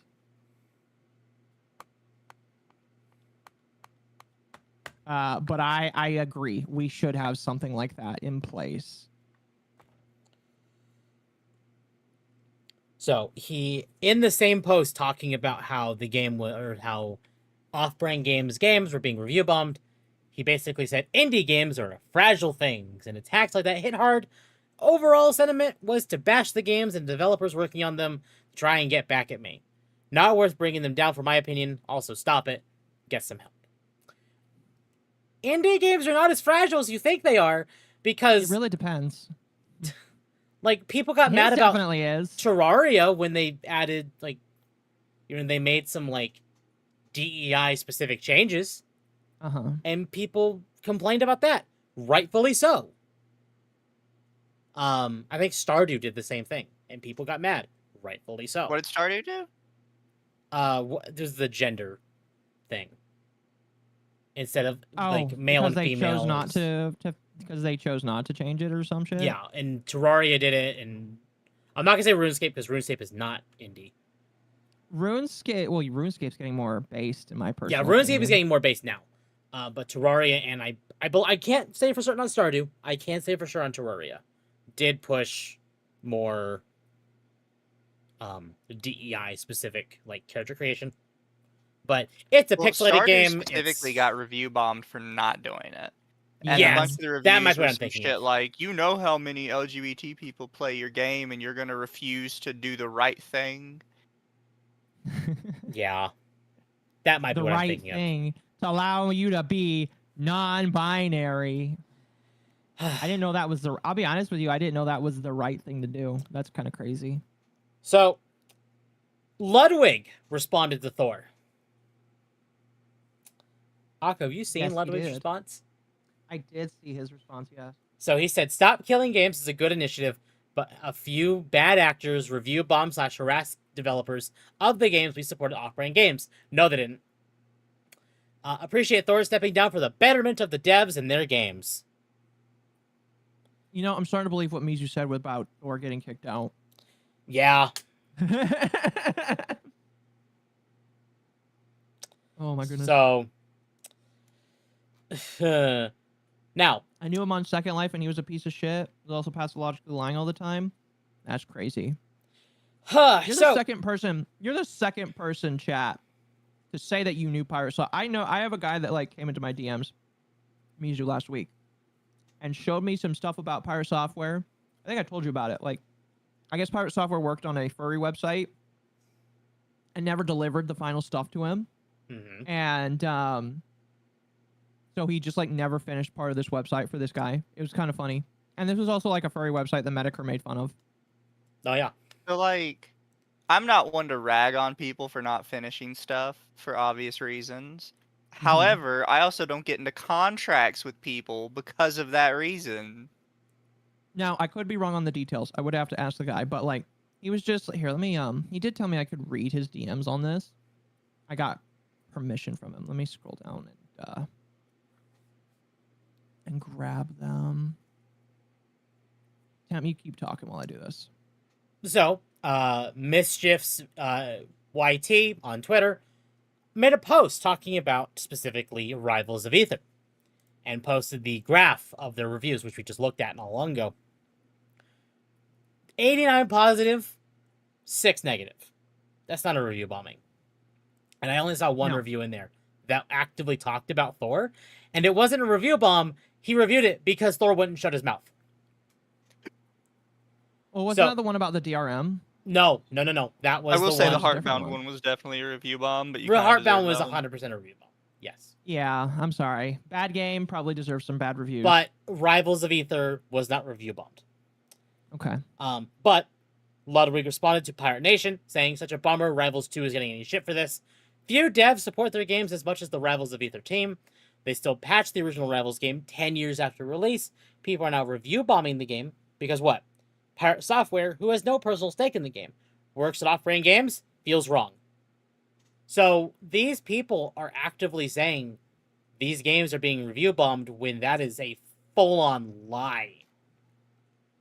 Well, because a lot of people still believe anything he says. Yep, exactly. They don't go and look. So Mischief actively posted the charts for like Rivals of Ether 2, Bonnie Bear Saves Frog Time demo, Aethermancer demo. None of them are being review bombed. Heartbound is, but Heartbound is not. Actually, is Heartbound off? It's not under them. Heartbound, It's his personal it's not under thing. them, no. Yeah, it's his own thing.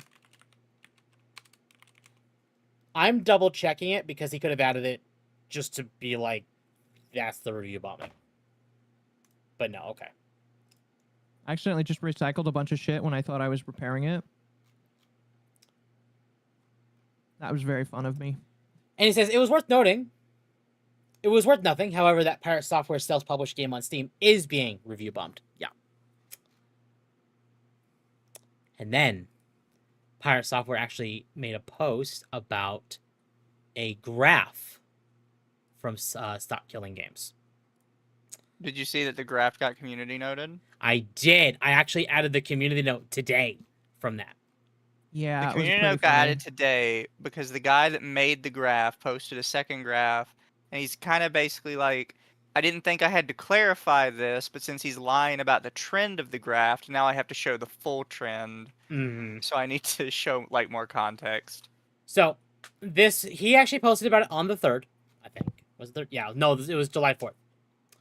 So he spent his 4th of July whining about this. Oh my god. Correct. He said the most interesting narrative is that my videos somehow killed the initiative. This graph shows that the initiative already had a downward trend in interest when my videos dropped.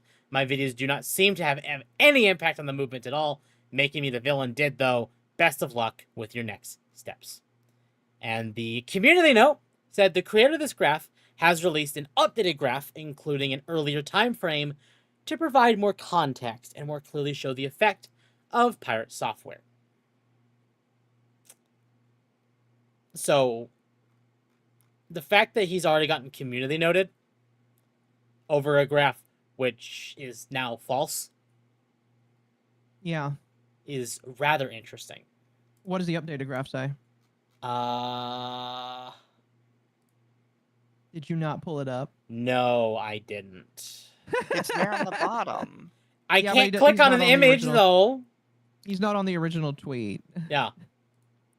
Tab, you should have Temp, pulled you're it up. cringe. Well, I'm sorry that I have Imgur banned on my DNS. Well, while Temp is looking for that, I will read the messages from this person that claims to have been a friend of Pirate Software. He asked me not to say what furry website it is, but it is a not safe for work furry website. Thor was supposed to animate a few images for him, and he never did it. And so the guy had joked for multiple years, saying, "You quote unquote, you owe me, Jason." And again, this was a website that Medicare made fun of in his Hugbox Chronicles. I got it.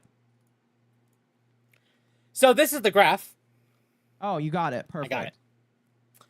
Accursed Farm publishes video. Europeans can save gaming. Currently 250,000 views. Oh, he doesn't. You see, I knew there was something shady going on because, like, yeah, that's the thing is, like, you know, he did for context, chat. He didn't just do 2 videos on this. I thought for the longest time that he just did 2 videos on it. No. He did live streams of it, and those live streams had clips that got multiple millions of views as well.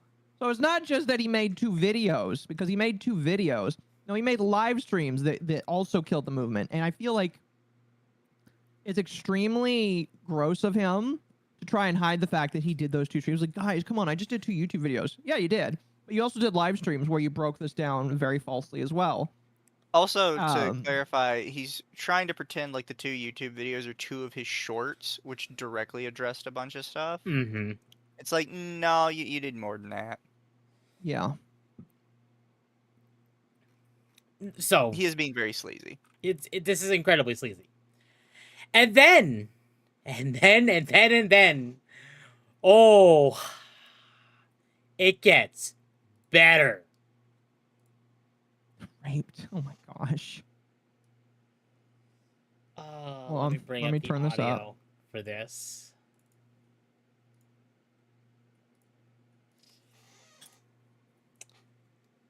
Say that a Go ahead. rescue was an animal horde. I've been called a pedophile, zoophile, rapist, corporate plant, degenerate, narcissist, nepo baby, and many other names. And they attacked all the Pause for a moment. accomplishments over my.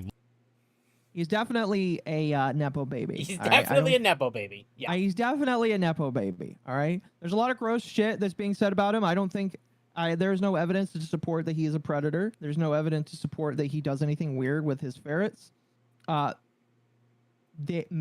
could make the argument that he is some sort of corporate plant because he did used to work for Blizzard, but there's no evidence for that. I would believe it though. Mm-hmm.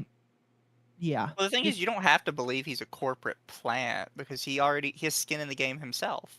This is true. He does have a lot of skin. For those that don't know, by the way, his skin in the game is his game Heartbound has an always online DRM that checks to see if that you are connected to the internet while you are playing the game all the time. A single player, non-multiplayer game with no multiplayer functions has a DRM that always checks to see if you are online. He claims that's a lie, by the way. Well, we know Just it's to give false. both sides of the argument. That is Yeah. bullshit, in my personal opinion.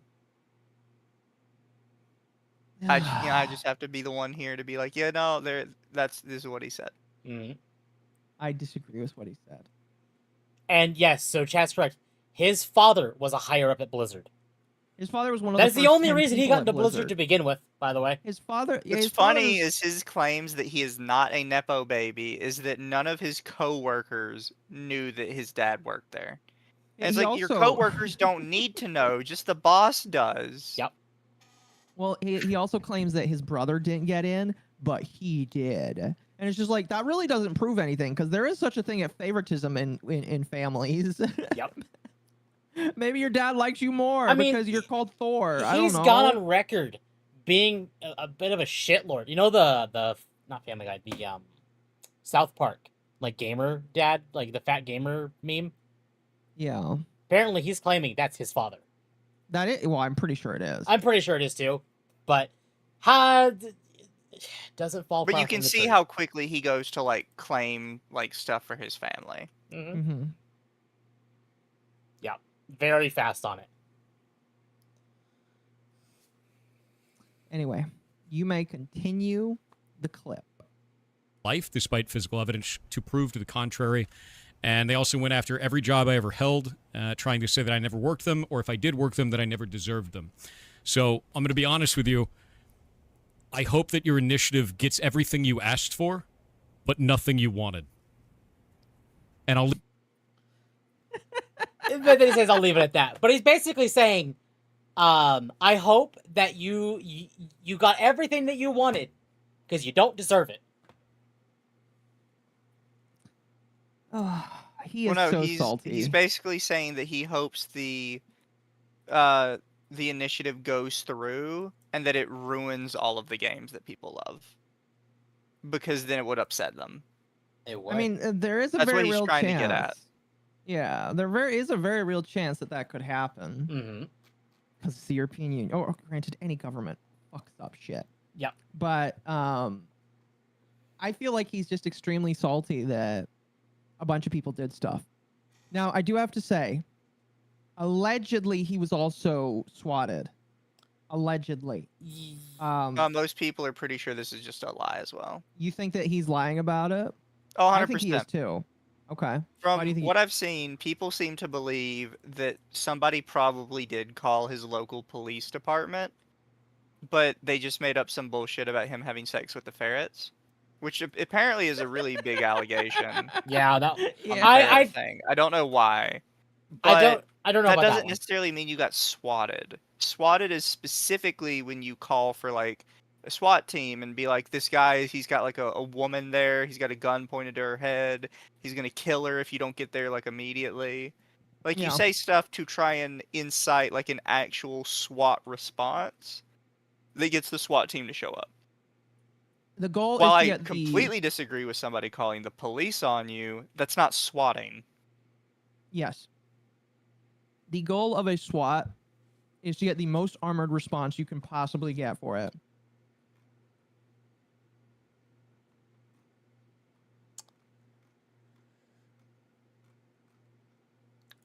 Thank you. You could maybe say somebody tried to swat me. I might let you get away with that. Uh-huh. But here's the thing, chat. My personal belief is, unless he shows the police report, because if he's doxxed already, then just show it. Redact redact your address if you really want to, but show that it happened. In my personal opinion, because otherwise, I just don't believe you. Yeah. I just really don't believe him whatsoever. Don't try and use it for sympathy if you're not going to prove it. Exactly. Sorry if that makes me sound like an asshole, but I just don't believe him. Mm-hmm. I just Well, don't. after all of his lies, you shouldn't believe him.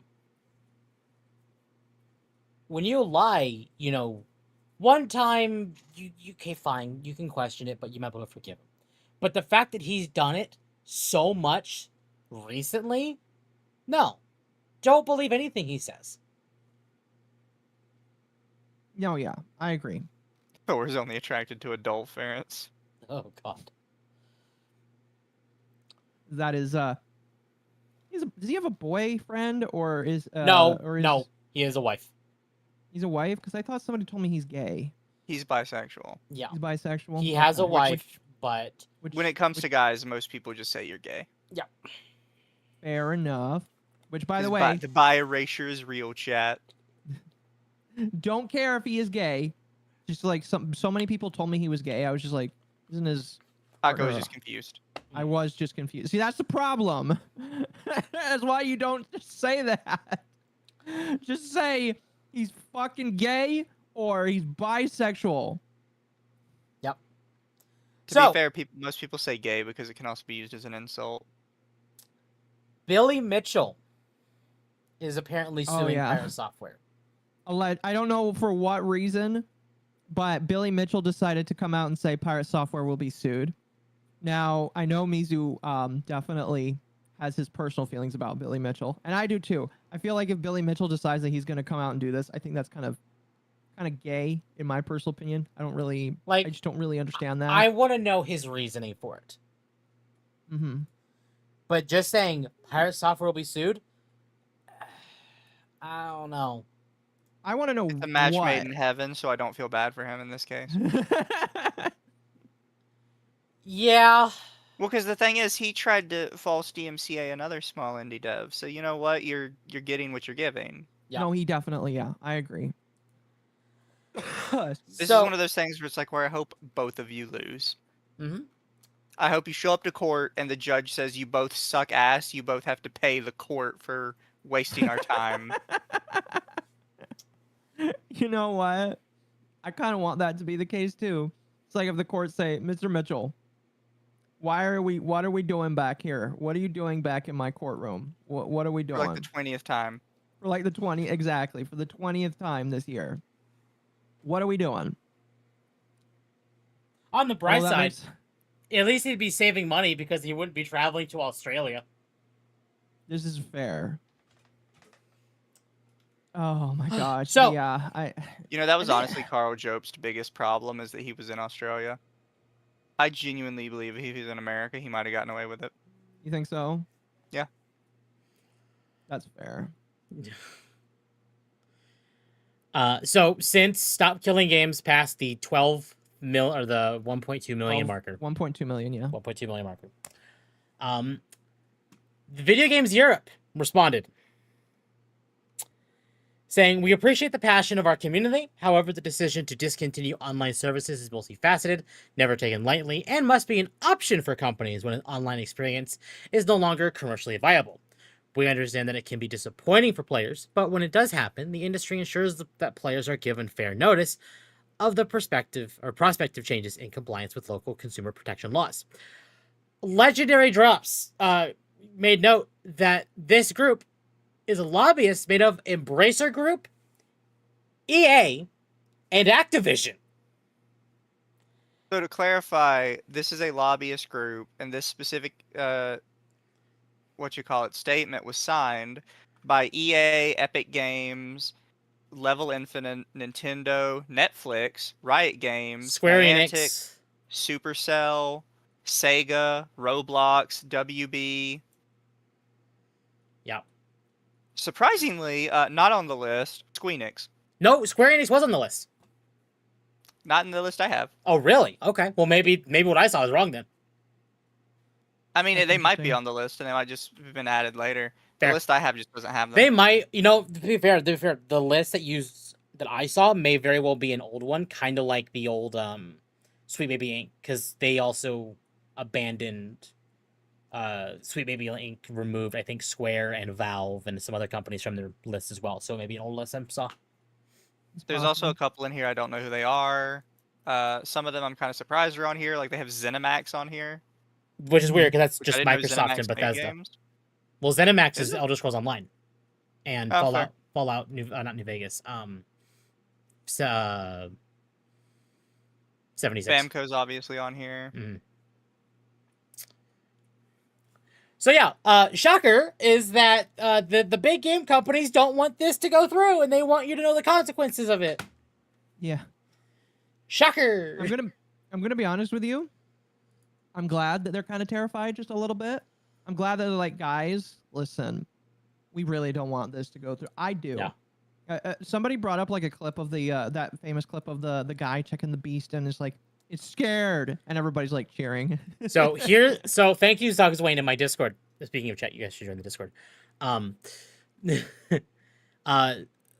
Activision, Engie, so Association for the Nordic Game Industry, Bandai Namco, EA, Embracer, Epic, Microsoft, Level Infinite, Netflix, Niantic, Riot, Nintendo, Roblox, Sega, Sony, Square, the company behind I forget what that game is. One of the big mobile games. Clash of Clans, I think, is what that studio is. Supercell. Uh-huh. Yeah. It's That's said Supercell? Okay. Supercell, even though it looks like Sup Eric Seal. Yeah, that's why I wasn't sure how to say that one. It's supposed to be said Supercell. I don't know why they came up with that. Fair. It's a bad, yeah. Take-Two, Ubisoft, ZeniMax, WB. On the note of Ubisoft, who wants to get mad? Go right ahead. Are we done with Pirate Software though? No, well, Pirate Software for the most part, for the moment, yes. Okay. This is technically about Pirate Software. Yes, it leads into that. It's about the Stop Killing Games initiative. Yeah. Ubisoft updated their EULA. The EULA is effective from the earlier of the date you purchase, download, or use the product. Until termination, according to its terms, you and Ubisoft or its licensors may terminate this EULA at any time.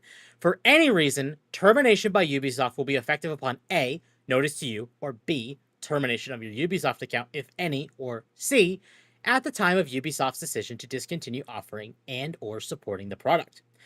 This EULA will terminate automatically if you fail to comply with any of the terms and conditions of this EULA.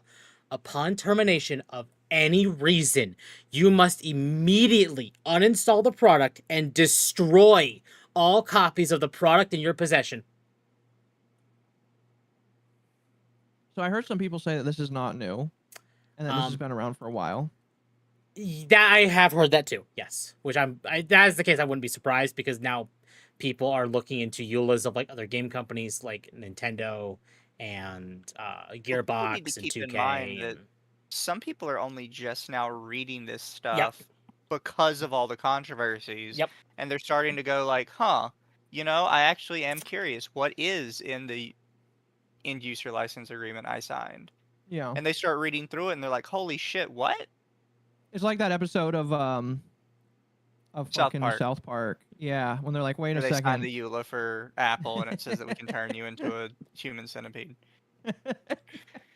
And I understand horrifying that episode. people are like, oh, this has always been in there. It's like, okay, that's not an argument for why it's good. Exactly. No. It's just saying we didn't notice it till now. No, yeah, I think that should be a further indictment about how bad it is. It's just like, well, hang on a moment. This has been in here for how long? Like, it doesn't make it any better. That just makes it even worse, in my personal opinion. It's just like, I can't believe I didn't notice till now how bad you were. It's like an abusive ex, kind of. So Yeah, game studio controversies are making people read, and it's madness. Yeah, as people are starting to read, they're starting to realize just how bad everything has actually gotten. yep. Well, Yeah. a great example of this is according to this EULA, because you cannot play Assassin's Creed 2 on Steam anymore because its online is gone. You have to, according to Ubisoft, completely remove the game from your account, period. Yeah. That makes no sense. Hey, Ubisoft. It doesn't fit, but it makes sense. Bite my shiny metal ass. Yeah, so I should also clarify this, because, like, I have been doing my legal stuff every week. I'm not a Yep. lawyer, chat. However, I do have a pretty good grasp on law. Almost every single time an end-user license agreement has been brought to court, the court has sided against it. They are Yeah. not typically considered, like, valid contracts. I don't know why all these companies insist on doing them, other than like a hope that one day the court will side with them. However, courts basically have never considered them a valid contract because you have to give like a proper notice for all of it. Yep. And none of Yeah. that notice is actually present when you sign up for it. It's just a little tick mark. Mm-hmm. Pretty much. Yeah, absolutely. Pretty much. It doesn't Side meet the note. qualifications for signing or e-signing. Yeah. Side note. And then a lot of the stuff in it is just illegal. The only time I brought this up before, the only time an end-user license agreement has ever been upheld in court is when the thing included in it was just a legal right the company already had under federal law. Which one was that? No, that's just the only times I've ever seen it upheld in court. Oh, what specific case was it? Do you know? I didn't have a specific one in mind. Oh, fair enough. End-user license agreements have brought to court a couple times, and the only time it's ever like been held up is when it's stuff like it said in the end-user license agreement that they could ban you if you broke a rule a specific way, and they did ban you. It's like, yeah, technically they already have that right either way. That wasn't a thing the EULA was necessary for. They could have already done that. Right. Digital That copies makes in your sense. possession. Are they admitting they don't want you to even own the physical media? But no, they don't want you to. You will own nothing. I hate using that saying. Well, Ubisoft was one of the first ones that truly admitted you will own nothing and you will like it. So this is Yeah. not all that surprising. Yeah, I think it's all cringe and stupid, and a lot of the thing that really annoys me is a lot of people keep saying, well, these games would know better, like that's why they're advocating for this. If these games had a choice, they would advocate that everyone has to pay a daily subscription of $2,000 if they could get away with it. Mm-hmm. Saying that the companies advocate for it, so it must be good for gaming, is absolutely ridiculous and stupid. Yep. Is a very retarded way of thinking. Like that's like saying because a bank wants to steal your money, that's a good thing. Because the bank deals with money. Like, no, you need to understand they're here to make money. They will do it any way they can. Yep. That Yeah. doesn't necessarily mean they're doing it in your best interest or in the best interest of even their own business. Hell, that's why go woke, go broke is a thing. Yep. Because companies actively go against their own interest because they think they know better. And then they go broke. I'm going to be honest, though. I'm getting really tired of hearing the quartering say that almost every single video. Oh, because most people use it wrong. Because most companies are not going to necessarily go broke. Although, so this is something I've been wondering about, and it's not necessarily related to this, but I want to ask you guys, because I've never been able to ask it before. Okay. Have you ever noticed that when games tend to go woke, they actually do go broke? Like, they don't sell shit? Yes. Like, we saw it very recently with, God, the Assassin's Creed and other things. Like, they literally make no money. That was a good, that's a good example, However, but yes. when Disney releases an ass ton of slop, they do just fine. So I'm wondering, do you think Disney is lying about their sales? Oh. See, I was about to just We've say seen people that- lie about their sales before. We've seen gaming companies do it. Right. Do you think Disney's just always lied about their sales? I don't know. That's a good question. See, I was about to just say there's enough normies that probably not that enjoy Disney. Like, yeah, there's a lot of fomenting hatred with Disney right now. I feel like there's enough at least I would have thought that there's enough normies to supplant them losing a lot of money from all of the people that hate them now. But I could be completely wrong. Mm-hmm. Yeah. So Well, because I just thought about it. Because what game was it recently? It was the Fire Break or whatever the fuck it's called. Yeah. yeah, Where they the tried to Firewatch? claim that they had literally millions of players, and then when you check the publicly available numbers, they like total sales didn't even break 10,000. I mean Yeah. that's been the case for like a while with like Assassin's Creed and Yeah. um So it's other not, big that's what I'm AAA saying. games. It's not unheard of that these companies just straight lie about their sales numbers or come up with like some excuse to make it sound like they're bigger than they are. Mm-hmm. So I'm wondering if like some of the companies like Disney have maybe been doing that for a hot minute and we've all just kind of been ignoring it because we're just like, oh, of course Disney made money. It's Disney. Disney's they doing really do- bad. Yes, they are. But like, here's what I'll say: if they are, they're going against their fiduciary responsibility to the shareholders that are being told, "Hey, this is how well we're doing," and that's fraud. I want to say. Mhm. So hopefully they're not doing that because like they'd be very fucked 6 ways from Sunday if that were the case. Yep. But So Sao in my chat, Sao Jun, said, Lamau Yula, tell that to the Brazilians, which brought to mind, did you two see that Brazil is suing Nintendo? we did, or at least I did. Did you see that, Mizu? No. Nintendo, The country of Brazil? the country Yes, of the country of Brazil Brazil. is suing Nintendo. It's not like a Brazilian, the country of Brazil. Nintendo faces legal action over its ability to block or to brick Switch 2 consoles at will. Brazilian regulators deem the clause abusive under Brazilian law. It is. So, Also, another thing that's not new, but it's Yeah. kind of It's not to new. Find out about it. and they've, But now they're like kind of publicly saying, hey, we're doing this. yep. Yeah. So And it for was a obvious reasons, matter people are of upset. time where it was going to happen. It was either going to be Brazil or it was going to be the EU. Yeah. I'm kind of surprised it wasn't the EU, but you know, EU's busy with their own shit right now. this is true. They're busy with the stop killing games now. So the fact that right now we have Stop Killing Games, which on the surface is good, but there are some people that have brought the idea that government regulation can be bad. And fair, government is bad in general. But I will say, in defense, minor defense of the EU, that I just threw up a little bit in my mouth saying that. I'm sorry. They are pretty good with consumer protection laws, in my personal opinion. the I could be problem wrong. My problem is they are because they don't believe business owners have any rights at all. Fair And that's enough. kind of where you end up in this weird kind of middle ground where it's like, yeah, their country is better for consumers, but if you want to run like any sort of business yourself, you are fucked. Mhm. You're not wrong. Not wrong whatsoever. And that's kind of the necessary way it's going to be. If you have a country with extreme consumer protections, you're probably going to have like a shit business culture. But at the same time, if you have a really good business culture, you probably have shit consumer protections. Mhm. Yeah.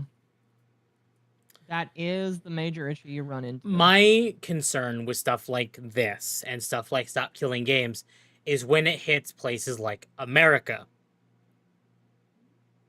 Okay. Because when you start involving like the American government is when things get sleazy and disgusting.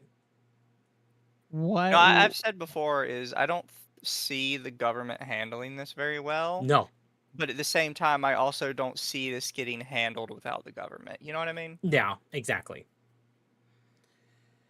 You know, yeah, I'm in major agreement just because, like,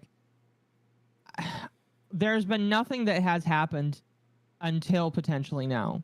So I feel like the only way you're going to change things and force people to give a shit is by using the government. Yep. And that, again, I threw up a little bit inside saying that, but that is really the only way you're going to get this shit to work down and get people like Pirate Software to fuck off with all of the kind of stupid shit that goes on. Yep, exactly. So it's a double-edged sword. And I think the thing is that a lot of people know that. I think even Ross from the Stop Killing Games movement himself knew that, like, oh, this is probably like a double-edged sword. But is it worth it for the potential for video games to get better? Yes, I think it is. I don't know. That's my thought process. I can understand why some people would be terrified, just because, again, it's government. Yep, exactly. It's a matter of, would you rather do nothing because of the fear that something could go wrong, or would you rather do something and then just hope it works out? Yep. Well, I would rather do something, and because that's the thing. Americans are known for not waiting around and letting somebody else do it for us, which is why it's kind of funny that it's only happening in the EU. Well, that's just because they got more signatures over there first. Well, that's the thing Yeah. too. Is like the EU drop is a in rule that if it gets a certain number of signatures, they have to look at it. like the drop in Yes. loot boxes. That was because of the EU. The EU has actually been one of the only places that has actually defended the greedy practices against gamers. Yeah. Thank you for the follow. So we only have a couple more things about Pirate Software. They're Okay. both videos. They're both videos. They're Okay. both videos. We can How long watch are they? them, or we can avoid them. What do you two want? How long are them? One of them is 14 minutes. Okay.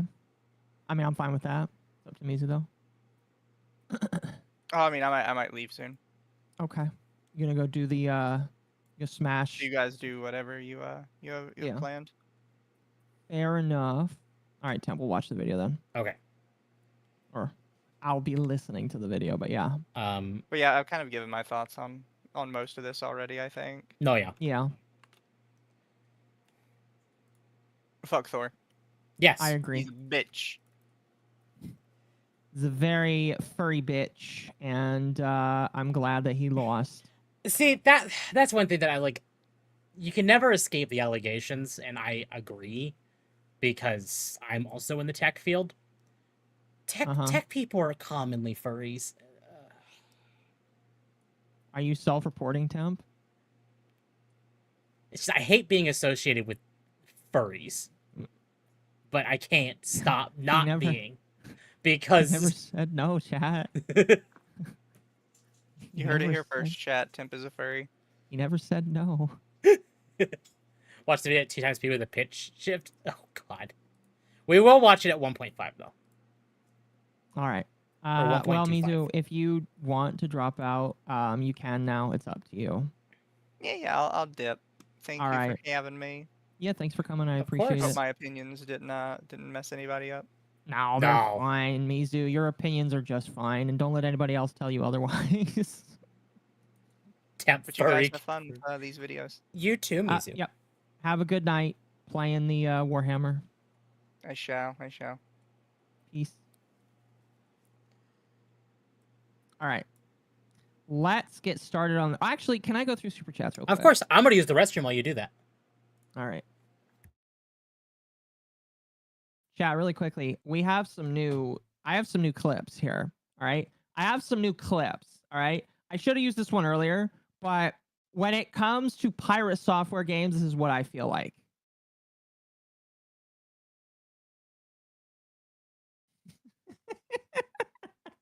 You ain't fucking stupid. So I love that. That was very good. Very nice. I like I'm trying to include more and more JonTron and just funny clips and memes from my childhood that I feel like match well. So whenever I can, I will be including shit like that. But anyway, let me go through some of these super chats. By the way, I do have some super chats that I need to catch up on from the last stream that I did not get a chance to read. So give me one moment so I can scroll to those. They were two of them. I had Mercenary for two. There's two of them for $2 each. So Mercenary for $4. First is no, Elon won't. Trump wants those cat girls for us. Well, I think what he's talking about is Elon making his third party. And Elon has made his third party. Yay! Elon has made his third party to further divide the government. We're not going to get into that today. But Elon has made his third government now. And then another one for plus non-breedable for people like Chris Chan. Oh gosh, dang, that's terrifying. Thank you for the follow. All right, let me start off with the super chats from today. Again, Nerdy, thank you for being a member for 11 months. Very much appreciated. Massive Doge for $1.99. What the dog doing? The dog has grown to boobies, it sounds like. So that's cool. Yes. Let's see. Mercenary for $2. Not interested in Cyberpunk. I want brand new Animal Season 2. That'd be nice. I don't think we'll get it, Yeah. Brand new Animal Season 1 was so good. It was. I don't know if we'll get it, but that was good. We never will. Yes. Mercenary again for $2. Black Panther ruined the character and the actor. I agree. Festiva for $10. The devs already didn't know why the game was good in the first place in talking about Subnautica, I believe. Yep. This changes nothing. As far as I know, the new leadership is just to bust their balls over finishing the damn product already. That is very possible, yes. It is very possible that that is going to be what that is going to be. And, you know, I guess we'll just hope that the game is good. But I have less hope for the game now, and I'll still buy it and play it. I'm just not gonna have much. I'm just not excited for it. You know what I mean? So. Oh yeah. Mercenary for $2. I missed the indoor swimming pool above water sub-new. I remember that. Those are fun. Toa for $5. Not to mention how hard they whiffed the VR implementation of Subnautica. It was a perfect game for it, but ruined by the horrible controls in VR. Yes. I've not played that, but I've heard that it was bad. I mean, you could play it. I could. Whether or not I will is another question altogether. Mercenary again for $5. Yandere dev has more progress than Pirate Software in his game than Heartbound. That's crazy if true. Very crazy if true.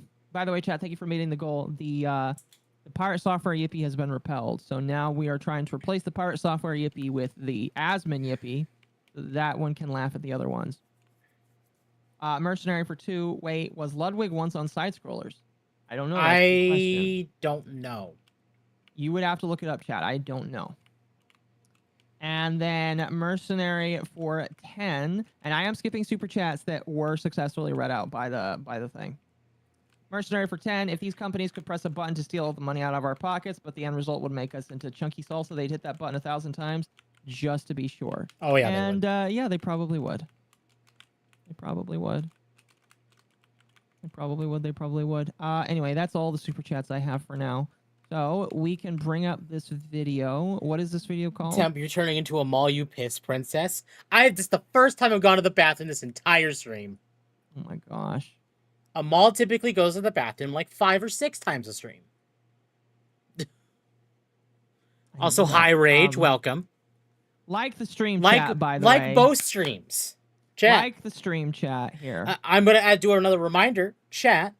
If you like the content I produce, I would greatly appreciate if you also like, subscribe, hit the bell for more notifications, join the Discord, all that fun stuff. Again, we are trying to hit 500 subs over on YouTube to get affiliate. And, because I promised chat, I'd be playing Resident Evil 7 once Final Fantasy 6 was over, if we hit 500 subs.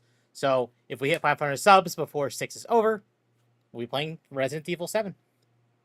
So, let's get to 500, chat. Also, chat, don't forget, 10% off of Advanced GG, MommaOcco 10, and I do have my merch deal with Uwu Market. I'm curious, by the way, chat, if anybody in chat has purchased the Yippee merch. Just kind of curious. If you have, when you get it, please show me pictures of it. I mean, like, I don't want you to face dox yourself, but I kind of want to see pictures of people with their merch because I think that would be really cool.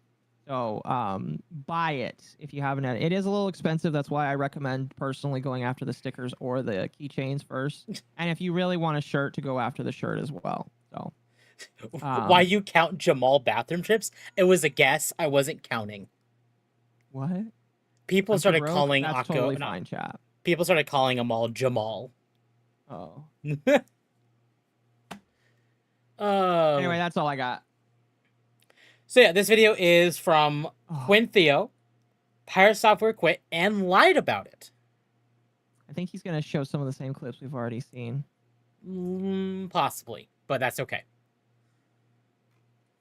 Pirate Software is quitting, and he kind of lied about why. But before we jump in, we do need to talk about something. The Stop Killing Games initiative has passed the 1 million signature goal. This is huge. Like, genuinely, thank you to everybody that reached out, that watched videos, like anybody's videos, that pushed this out to the people that needed to get these signatures. If you reached out to people or if you signed yourself, thank you. This initiative was stuck at 460,000 signatures just 10 days ago. And in just those 10 days, we were able to reach that goal of 1 million signatures. But do not take this pat on the back from me or anybody else lightly. We still need more signatures. As it stands, you know, there is a very good potential that people from the US that were using VPNs might have tried to sign this, that there were duplicate signatures, you shouldn't do, and that by there the are way. going to be some that are thrown out. So if we want to make sure that this stays above that million goal, we need new people to keep signing. So again, I will leave a link in the description to this website so that you can sign the EU petition as well as the UK petition as well, which is at 136,000 signatures, but getting more isn't going to hurt. We still have this deadline ending very shortly here, I believe in 2 weeks. Yes, right here, deadline 14th of July. But let's get back to what's happening with Pirate Software. So just last night, Pirate put out this tweet here: I am no longer working at Off-Brand Games.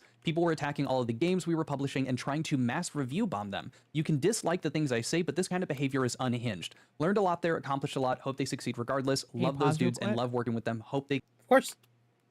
I will be right back. I gotta go grab something.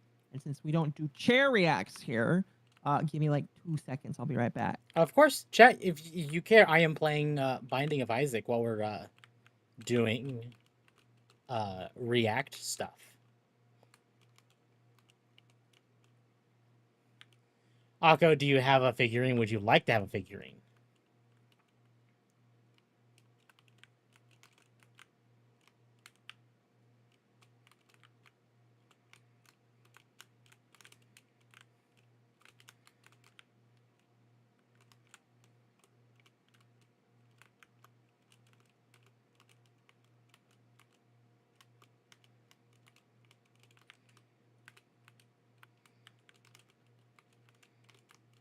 I return.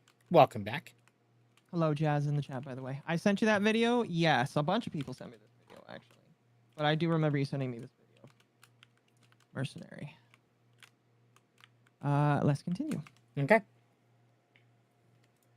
They keep cooking. And for those of you who don't know, Off-Brand Games is a game publisher, and they're known, I think, most well-known for Rivals of Either 2, which of course is a sequel to Rivals of Either, a very well-known fighting game similar to Smash Brothers in that style. Now, this publisher was founded by a couple of people, including Ludwig, who most people know. Now, to be more specific, so Off-Brand is originally a live production company, and it launched this Off-Brand Games unit. So pretty much, you know, like a branch of it. And this happened just a little over a year ago. This was back in June of 2024. And Pirate Software was hired on to play a big role in Off-Brand Games as the company's new director of strategy. Now, this is a blast from the past, but I actually have a privated video when I was doing gaming news and game reviews like videos before I did the drama content of me covering this exact news story. Here's a little clip from that. I think it's useful to show you guys to understand, you know, a bit of the change in perspective that I've had about Pirate over this last year. Ludwig, in my opinion, hired one of the best people for the job to make sure that something terrible doesn't arise from this publishing company. And that's because Pirate Software, the Pirate Software, has accepted the role and position of director of strategy for Off-Brand Games. So yeah, I'm very stoked, obviously, but all in all, regardless of if there's going to be hiccups along the way to start this, as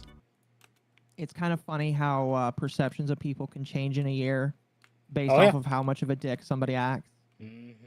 That is really funny. Temp re-asked the question that was aimed at Akko now that he's here. Okay. Akko, do you have a figurine, and would you like to have a figurine? I do not have a figurine. I would like to have a figurine one day. Who asked that question? Tio. Yes, I would love to have a figurine one day.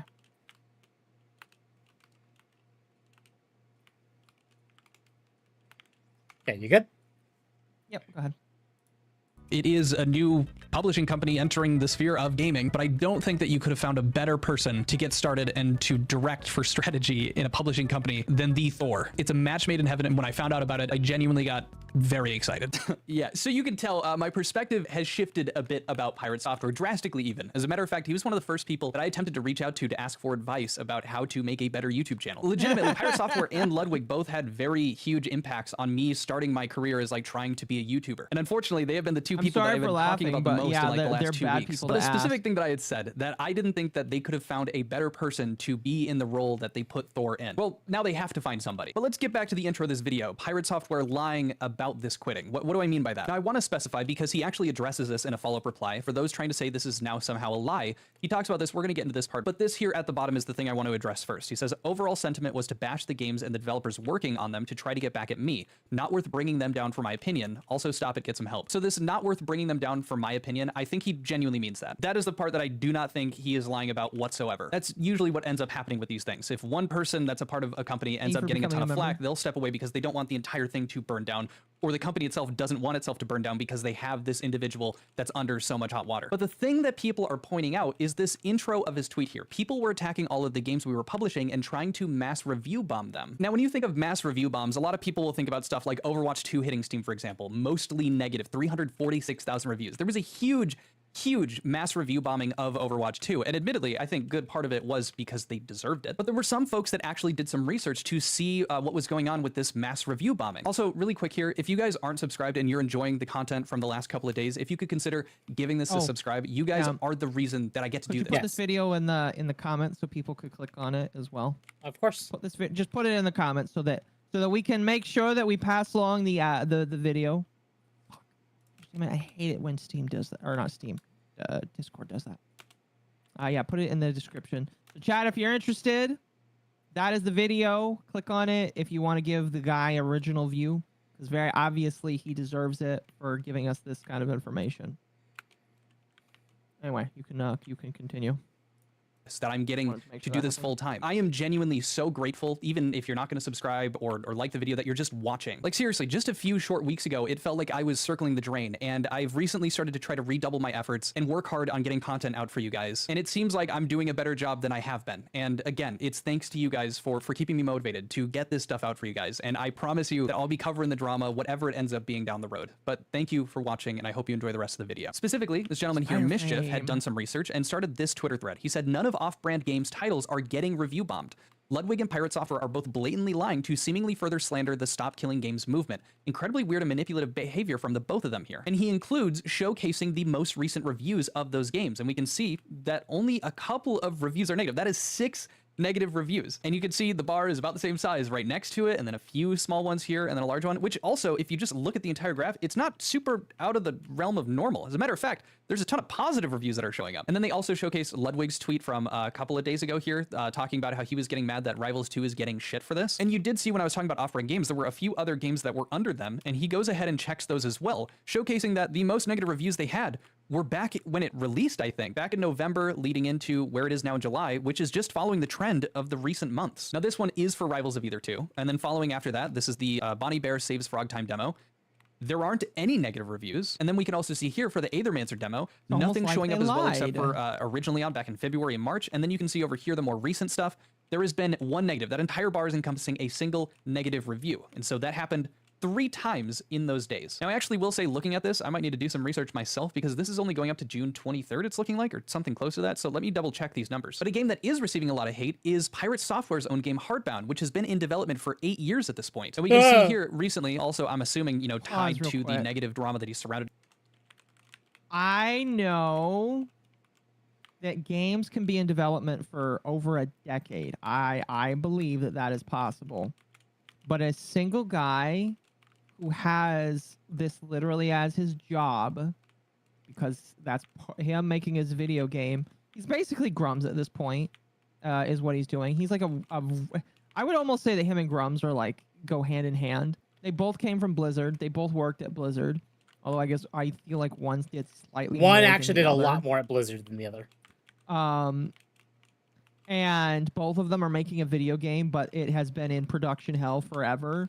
Which the parallel is really funny. You've got the right-leaning Blizzard employee and you've got the left-leaning Blizzard employee. The parallel is just hilarious to me. I don't get it. It's really funny. But yeah, like his game has been in development hell forever, and I don't even feel like it's out of like this first. I don't even. Does anybody know like what chapter of Thor's game he's on? Because I know that like you can play the first and maybe the second chapter now. How many chapters are in his fucking game? Is he any closer to finishing it? like broski. Don't know. Can't answer that. I am just waiting for him to go after Grums, and then we could just like have the funniest tard fight for Blizzard employees. That would be the best thing ever. I kind of want it to happen just to see the Blizzard employees fight with each other. You know what I mean? Oh yeah, no, I get it. So I'm lost. Very lost. He's on chapter 2.5. He's been developing this game for 8 years and he's only on chapter 2. Motherfucker's never finishing this game, and you should never expect that it's going to be done. Holy fucking shit. Gods above, I feel like Grums has done more. All right, go ahead. Himself in the last like 4 months here. It's now starting to spike tremendously, and you can see 33 negative and these other ones falling behind at about maybe 20 each day. And I'll try to zoom in for you guys for this part, but you can see here, this is leading into July 1st. It's looking like 7 negatives have come in today, and it looks like 6, 6, 1, 1, 1, nothing crazy here. But then showing the Aethermancer, still 1, 1, 1. And then here the Bonnie Bear Saves Frog Time demo, that is also no negatives are showing up. And actually that is the most recent, as you can see, June 16th. And so if we're looking at all these off-brand games reviews, we're not seeing this mass review bombing that's happening. There's none of it. Now it's possible, because I don't quite understand this, and maybe someone can correct me in the comments, but if they're going to be doing these massive negative reviews that aren't warranted or are not talking about the video game itself, from what I understand, Steam will remove those like illegitimate reviews, because this has happened in the past. They do. So even then, Yep. those usually won't impact the game because they will be remedied. Again, save for like Overwatch 2, but again, those are talking about the video game, not some movement surrounding it, not some movement adjacent that is upset with someone working there. But I think this is what he was trying to clear the air about in this follow-up tweet after him saying that he was stepping away from off-brand. He says the abuse was across socials, people on Discord, Twitter, Reddit, and some reviews on Steam. Whoa, okay, hold on. Let me just scroll up a little bit here. People were attacking all of the games we were publishing and trying to mass review bomb them. So that is a lie, because there's a difference, I would argue, I think a lot of people would argue, between mass review bombing cannot just say and some review reviews bomb. on Steam, which you could argue also just match up with the general trend of negative reviews of these games. Now, I'm sure there were some illegitimate ones that were showing up, duh. Like, there's of course going to be a couple of people that are going to do that regardless, but these numbers do not even come close to legitimizing that argument that they were getting mass review bombed. And to be clear, just like Ross, I'm using the second definition of lie that he points out here. It's not to make an untrue statement with intent to deceive, but to create a false or misleading impression. And that's because I haven't combed through off-brand social medias. I haven't combed through Pirate Softwares to see anybody talking about off-brand games specifically. I'm sure that they are receiving heat in the other forms of media like he lists, where there was social media, people on Discord, Twitter, Reddit, things like that, of course. But he is 100% creating a misrepresentation of what's going on by saying that they were trying to mass review bomb them. It is simply not the case. So I wanted to flesh that out, but I also just wanted to talk about his like philosophy with why he's upset about this. And to make that point, I just want to read these specific points again. He says, you can dislike the things I say, but this kind of behavior is unhinged in relation to what his accusations were about the mass review bombing, people hating off-brand games because he's simply a part of it. And then on the second tweet, he says, overall sentiment was to bash the games and the developers working on them to try to get back at me. And I think this gentleman right here, Legendary Drops, he's a YouTuber that covers gaming news, game review stuff. He's incredible. Highly recommend you check him out. I really like how he put it. How many games flop because a dev pops off on social media risking their game in studio? Tell me you haven't stopped using a product or left a bad review because you disagreed with the views of one of their leaders. You're a public figure. You are every product you touch. You remember all of the flack that Helldivers 2 was getting because Sony was being a bitch because they were trying to force everyone to log into a PlayStation Network account, which also meant that they were essentially region locking a lot of their game from a lot of people who couldn't even create a PSN account. They got review bombed to shit, and Pirate Software was a big voice in that endeavor. And Arrowhead Studios, the developers of the game, weren't able to stop Sony from forcing people to do that. So Arrowhead Studios and Helldivers 2 was suffering because of Sony's decision.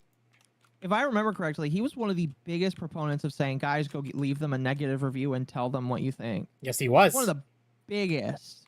Also, yes, Jazz, I am just kind of like relic farming. If you want to jump in on that, I can leave at the 10-minute mark. So, although we have more stuff after this. But yeah, we do. Yeah, after I leave this level, I can invite you. So hop on and we'll do that.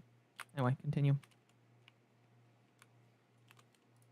decisions to do this. Helldivers 2 was actually getting mass review bombed, and they weren't the ones making the decision. And I can't believe that I didn't bring this up earlier, but even if what Pirate Software was saying was true, that people were mass review bombing, were doing these things, or actually, the stuff that he's talking about, reaching out to the social medias, the tweets, the Reddit threads, everything like that. Pirate Software is reducing the ways that people can communicate this negative feedback. Obviously, there's a lot of it. Obviously, it is a ton. He's gotten the idea, I'm sure, but he will ban people from his Twitch chat. He has started deleting YouTube comments, which we covered in the video yesterday. He's also made it very clear that he will, and, at this point, I have not seen that. I forgot where it was posted, but people are showing screenshots of YouTube comments that are very critical of him, and people are claiming that those comments are being deleted. Which, fun fact, chat, I learned this kind of recently, but it's very easy to tell if a comment gets removed. Because if you are hidden from a channel, your comment just doesn't show up. I think it might show up for you, but it doesn't show up for anybody else. But like, if a comment is deleted, YouTube doesn't delete comments or whole comments. If you post a comment and YouTube thinks it's inappropriate, it just won't show the comment. But I feel like that's an instant thing because YouTube has a very intense algorithm on comments. I only know this because I've attempted it. If you say blocked words, it will instantly hide the comment. If you say things that are potentially inappropriate to YouTube and the YouTuber can choose the filtering for it, then it will potentially hold it as well. But that is instantaneous. And I think people are saying is that they're posting their comments and then walking back later and realizing that they're gone. So that's what I'm hearing. Okay, fair. We can pretty much assuredly guarantee that he will never speak with Ross, the guy who is leading this initiative for Stop Killing Games. He is blocking off every single avenue of communication to him, and now what's left is the publishing company that he is working at, or worked at. He's essentially funneling all of these people into the very few places that they feel that they can actually get their voices heard and communicate about their dislike for. So he is also correct about this as well. And when Mizu had his drama, one of the biggest criticisms is when you filter people through different levels of moderation and you push them to the very dregs of the internet, you really only leave them in a couple of different places. And when you keep pushing people, because he's deleting people's comments off of his YouTube, he is stopping Steam reviews, or my guess is he is allegedly trying to stop, Steam reviews. I mean, we know he is because he blocked someone last week that we saw. Yeah. And it's getting to the point where when you remove people's ability to talk, they're going to go to more radical places or places where they care less about what you say. And I don't feel like that's a good idea because he's just going to get all these people that have dislikable opinions of him together, and they're going to have worse opinions because of that. Yeah. So you're at that point, you're giving them fuel. Yeah. In my personal opinion, he's done a bad. No, he has. YouTube loves censoring me. Oh no. What did you do in order to get censored? I mean, you're friends with Rage, I assume, so maybe that's why. Anyway, continue. Okay. Or pirate. And maybe that is a very surface level take, but I was just thinking about it. The more he's going to reduce all these other avenues to actually communicate with them, they're going to start trying in other places. And it's good for off-brand games that they're, it seems like most of this hate that they're talking about is showing up on the social medias and not the actual Steam page where people, they'll take that in before they make a purchase. But yeah, if you say something stupid or you have horseshit opinions that nobody agrees with, yeah, they're going to give you crap, and anything that you're touching, they're also going to give it shit. Like, do you guys remember when they were teasing Diablo Immortal, when they did the announcement for that and the infamous, you guys all have phones, right? Thing got out? Did you ever see that? The mobile phone thing? In fact, he's even showing it here, so it's fantastic. Yes, I did see this when it happened. I remember when this was brand new. I was like, these guys have no idea what they're fucking doing. So that was back when I was actively paying for the BlizzCon tickets, because they were doing digital ones. Like how DE does for TennoCon. Mm-hmm. I was actively watching it when they did this. This was before COVID, right? This is before I met you. Yeah, but this was before COVID. Yes. Yeah, that's what I thought. To make this playable on PC, or is this strictly mobile forever? Are there any? Yeah, the current plan is to be on mobile, both Android and iOS. We don't have any plans at the moment to do PC. Do you guys not have phones? Yeah, you guys all have phones, right? Now, that guy didn't have a huge social media following or anything like that, but they received a ton of hate after that, and he was representing Blizzard. So Blizzard received a ton of hate. You, as the director of strategy at a publishing company for video games, having a terrible opinion that misrepresents an initiative about helping consumers when it comes to games, yeah, your opinions are going to have an impact on the publishing company. I'm blown away that he has turned this into, how are you guys being so pathetic and childish? And it just feels like he's wildly missing the point, or intentionally missing the point, that those are connected. But yeah, I'm curious to hear what you guys think, because I'm so confused at his response and how he's trying to paint this, and the fact that he has gone out of his way to yet again misrepresent what is even happening for off-brand. It's just, it's his brand at this point to do that. But that's it for the video today, guys. If you enjoyed it, Very please be sure to leave a off-brand. like, get this It's out not there, and I'll see you off-brand, guys it later. is. Adios. Peace. Bye.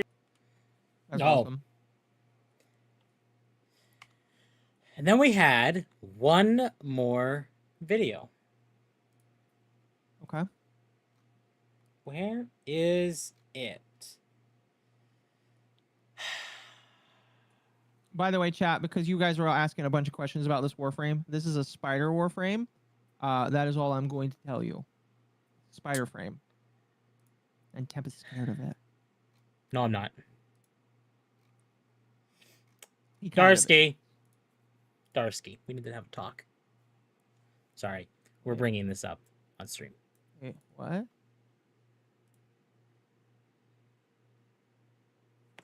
Oh my gosh.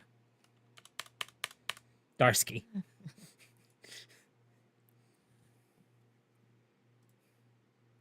That's pretty funny. Anyway. Where is... So...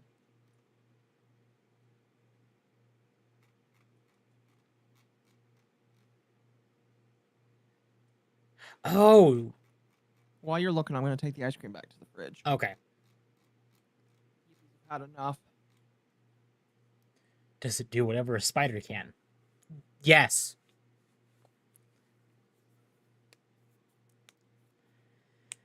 Ten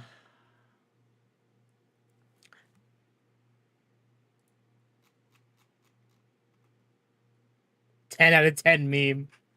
Oh.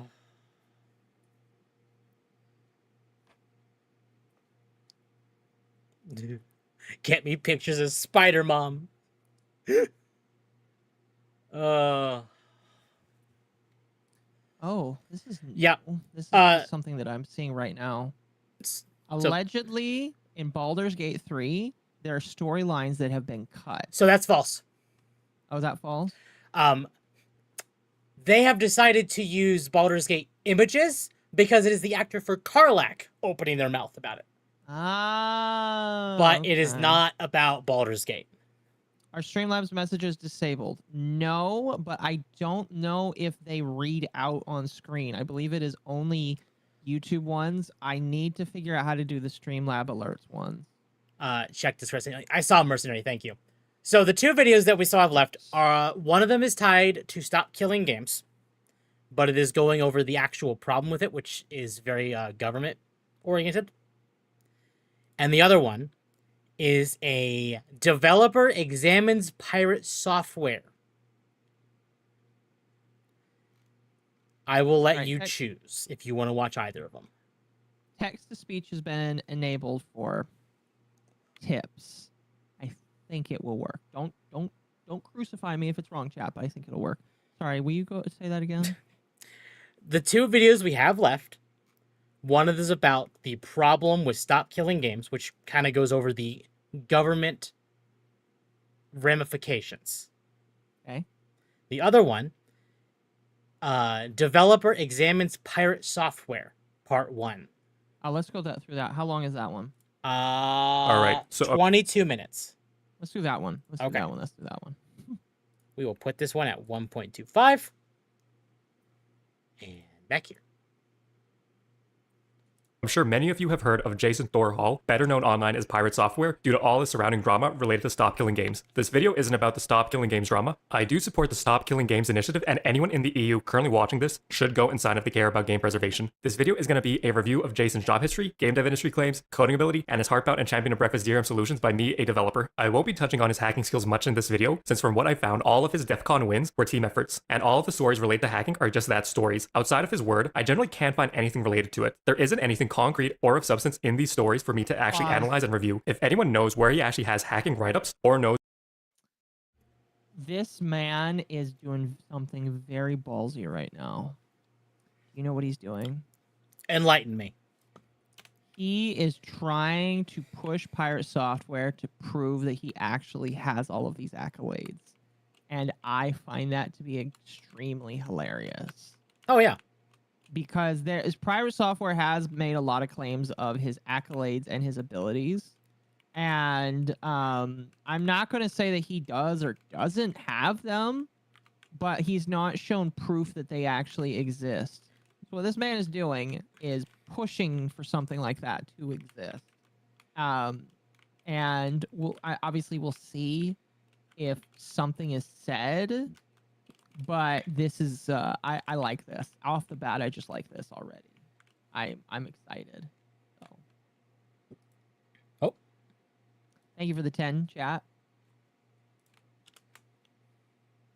What's my opinion on fence sitting?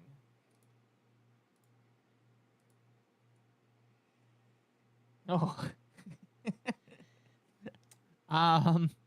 Good question. I'm gonna interject a little bit. Chat, we are 2 subs from 500. Oh, congrats. At 500, again, Temp. we play Resident Evil 7. So, my opinion on fence sitting. I feel like that was a joke, but I will give you my opinion. My opinion is it kind of depends on the topic. Because not every topic is created equal. When it comes to politics, I hate the two-party system, so I guess I'm a fence sitter on the two-party system. Yeah, I guess it really depends. Yeah. Also goes up to temp. chat, let's get to 500 tonight.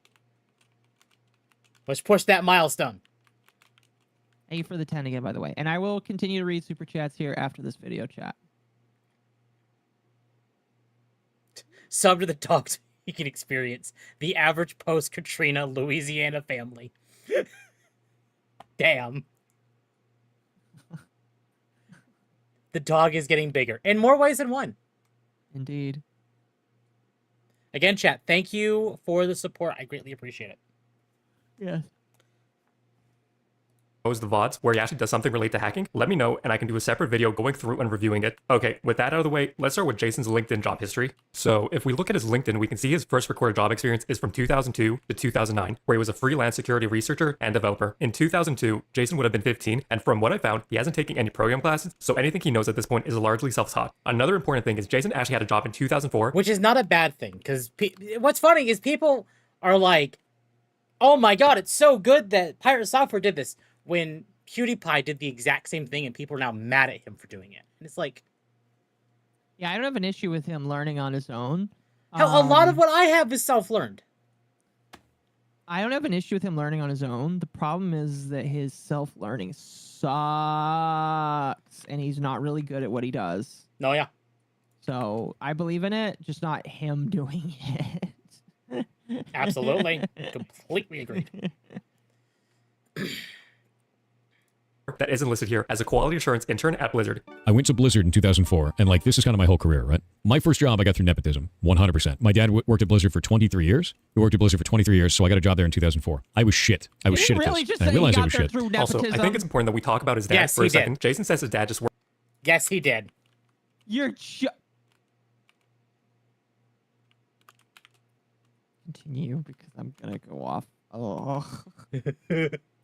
worked at Blizzard, but that's grossly understating his dad's role and history at Blizzard. Jason's dad is Joey Ray Hall, and from a Reddit AMA his dad held, we can see the following. Joey Ray joined Silicon and Synapses in 1991. Now, you might be asking, what's Silicon and Synapses, and what does this have to do with Blizzard in his post? Well, in 1991, Blizzard didn't exist yet. Silicon and Synapses was the original company name, and 1991 was the year it was founded. Joey Ray joined Blizzard before it was Blizzard, and when he joined, there were less than 10 people in total at the company. He wasn't some random Blizzard employee. He was one of the earliest hires at the company. Over his 23 years, he did all sorts of work, and was the one that founded the cinematic team, led the machinima team, the video and post-production team, and the esports live broadcast team, plus being responsible for all the video content for every BlizzCon between 2005 to 2014. Plus, he led the team that made the famous South Park World of Warcraft episode, and the inspiration for the He Who Has No Life character. Joey Ray was the director of cinematics at Blizzard. He wasn't some low-level employee that worked at the company. He was pretty high up in the chain. Anyways, back to Jason. The next 5 years, I left Blizzard. I did not reapply, and I went and worked on my own. I did freelance. I did freelance for everything. So I actually went into Second Life, which is a 3D Worlds game if you've never played it before. They have a language in it called Linden Scripting Language, and I made games in there. I learned how to do 3D modeling. I learned how to do texture work. I learned how to do scripting. I learned how to engage with people that were playing my games. I learned how to do network model stuff. I learned how to do server-related stuff. I did this for 5 whole years. So Jason's Second Life period of time is a huge rabbit hole, and there's like 5 or 6 different controversies surrounding his time in Second Life. This video isn't about his controversies and allegations, so I'm going to skip over most of it. The only small parts we care about are related to coding. During his Second Life playing time, he played a character known as Moldavia's Fig Tree and started a company called Dark Spear Creations. He claims he did game program with the Linden Scripting Language, the programming language of Second Life, and made some small games and some user-generated content for Second Life. While digging into this, I didn't find any proof he coded any games.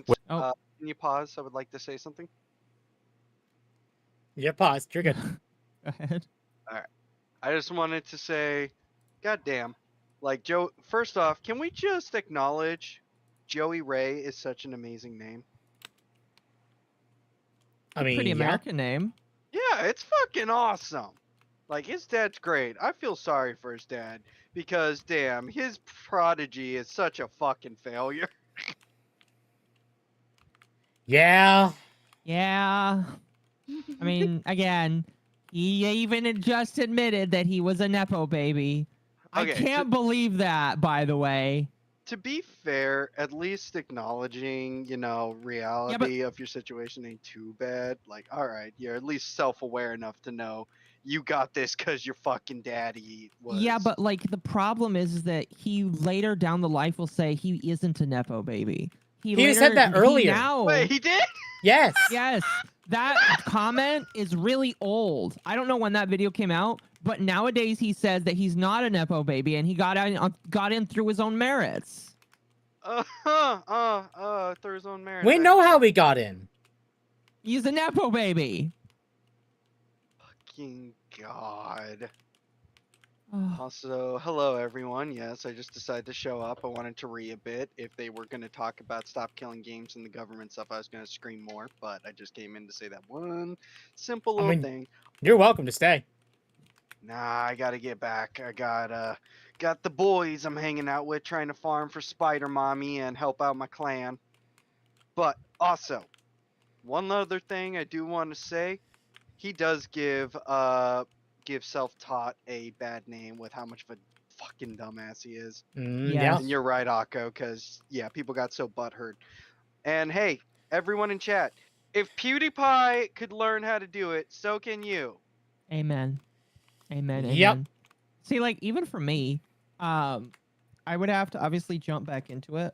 But when I decided to start doing more VR chat stuff, I self-taught myself how to do quite a lot of things so that I could just like make it work. Like I know how to add very basic shit. I don't know how to turn it on and off. That's like it's like a skill I don't have yet. But like I know a lot of shit in VR chat.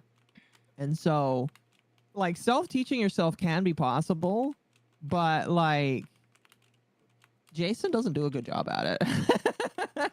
No, he doesn't. And hey, that means, Occo, I can teach you Linux. You're getting into Linux. Fuck you, you're going to Linux. I don't know what games would be okay with it, so the answer is probably. Well, no, All of them. Dako, you could dual boot. You can literally set up another SSD specifically to run Linux on it, and then use that, and you can still load back into Windows.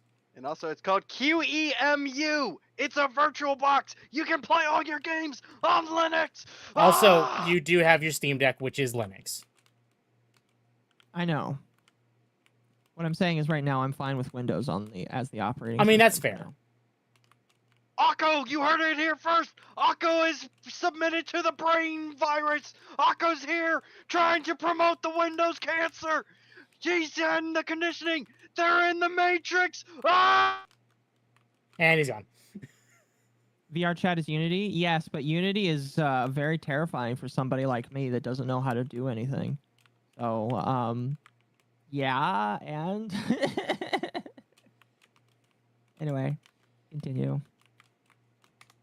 What Darksphere Creations and his company was actually doing at the time was creating not safe for work adult furry avatars and selling them. Basically, his friend Wingless Emote, another Second Life player, would do the art and modeling for the furry avatars, and Jason would do some coding on top. What kind of coding he did on top of these avatars isn't exactly clear. Then they would sell the avatars, and eventually the business was making somewhere around $10,000 a month, primarily due to selling these avatars. There's some other controversy where it alludes to Jason trying to do dev work on Linden Labs projects and other game worlds, but I can't find any solid proof, just random posts and accusations. So in summary, there doesn't seem to be any proof he did any kind of game development or hacking during this period of time. Let's get back to Jason. Then I came back to Blizzard in 2009 and I applied, not having his help in any way. I got the job. Okay, the timeline here starts matching up with his LinkedIn. After his little detour with Darksphere Creations and working for himself, Jason now has an actual full-time job at Blizzard in 2009. This is his first official full-time job at Blizzard, and he is once again a quality assurance analyst. Jason claims he got into the company on his own merits this time, but I find that a bit hard to believe at face value. In 2004, he said he was terrible at his QA role, and that's why he quit. I searched to see if he studied anything IT related in high school or in college or during the time gap, and I found this from his subreddit. Jason did spend some time in college studying to be an entomologist with a specialization in ants. He dropped out of college without ever finishing his studies, and it doesn't seem like he ever took any IT related courses during this time here. During that 5-year gap between 2004 and 2009, the only experience he said in the clip from earlier was his Second Life programming, and well, that wasn't exactly quality assurance or hacking or game development work. Plus, while applying in 2009, on his resume he would probably have had, or Blizzard itself would have had, a record he worked there previously as a QA, so that would make applying a second time for a similar position easier. His dad, once again, was a pretty high person in the company, and some people might remember Jason being Joey Ray's son from before. It's not impossible he got in on his own merits, just a bit hard to believe considering he doesn't have experience with any real programming languages at this point, and he doesn't have any degrees or certificates. Okay, back to his LinkedIn and his job. So he held the role for 3 years and 2 months, and once again, this was his quality assurance role. One thing Jason often does is he claims all QA are developers. First, as someone that has worked QA myself, this isn't true. I'm not saying QA aren't important, but the majority of QA generally are non-technical, and only a small portion are. At most of the places I worked at, QA generally has no coding ability and are tasked with doing manual regression testing. Basically, they get a series of test cases they need to go through, and each test case has a written out set of instructions they just follow. If something doesn't match the case steps, then a bug is filed and actual developers are tasked with addressing it. So I personally wouldn't call his 3 years at this position game development experience. And if we look at the bullet points he has on his LinkedIn, besides one line, namely the design and create an automated system, there's nothing here that even remotely implies he was coding or doing any kind of development. I'm making this point since Jason often claims he was a game developer at Blizzard for 7 years, but his first 3.5 years didn't include any developer roles. Also, to address his if QA didn't do their jobs, games wouldn't be released argument, most games have music. If a musician doesn't complete the OST, a game can't be released. Does that mean they're now developers too? Just because you say something confidently in a deep voice doesn't make it true. Moving on to his next role, we have quality assurance hacks. Here he mentions he did some forensic. Yeah, it is.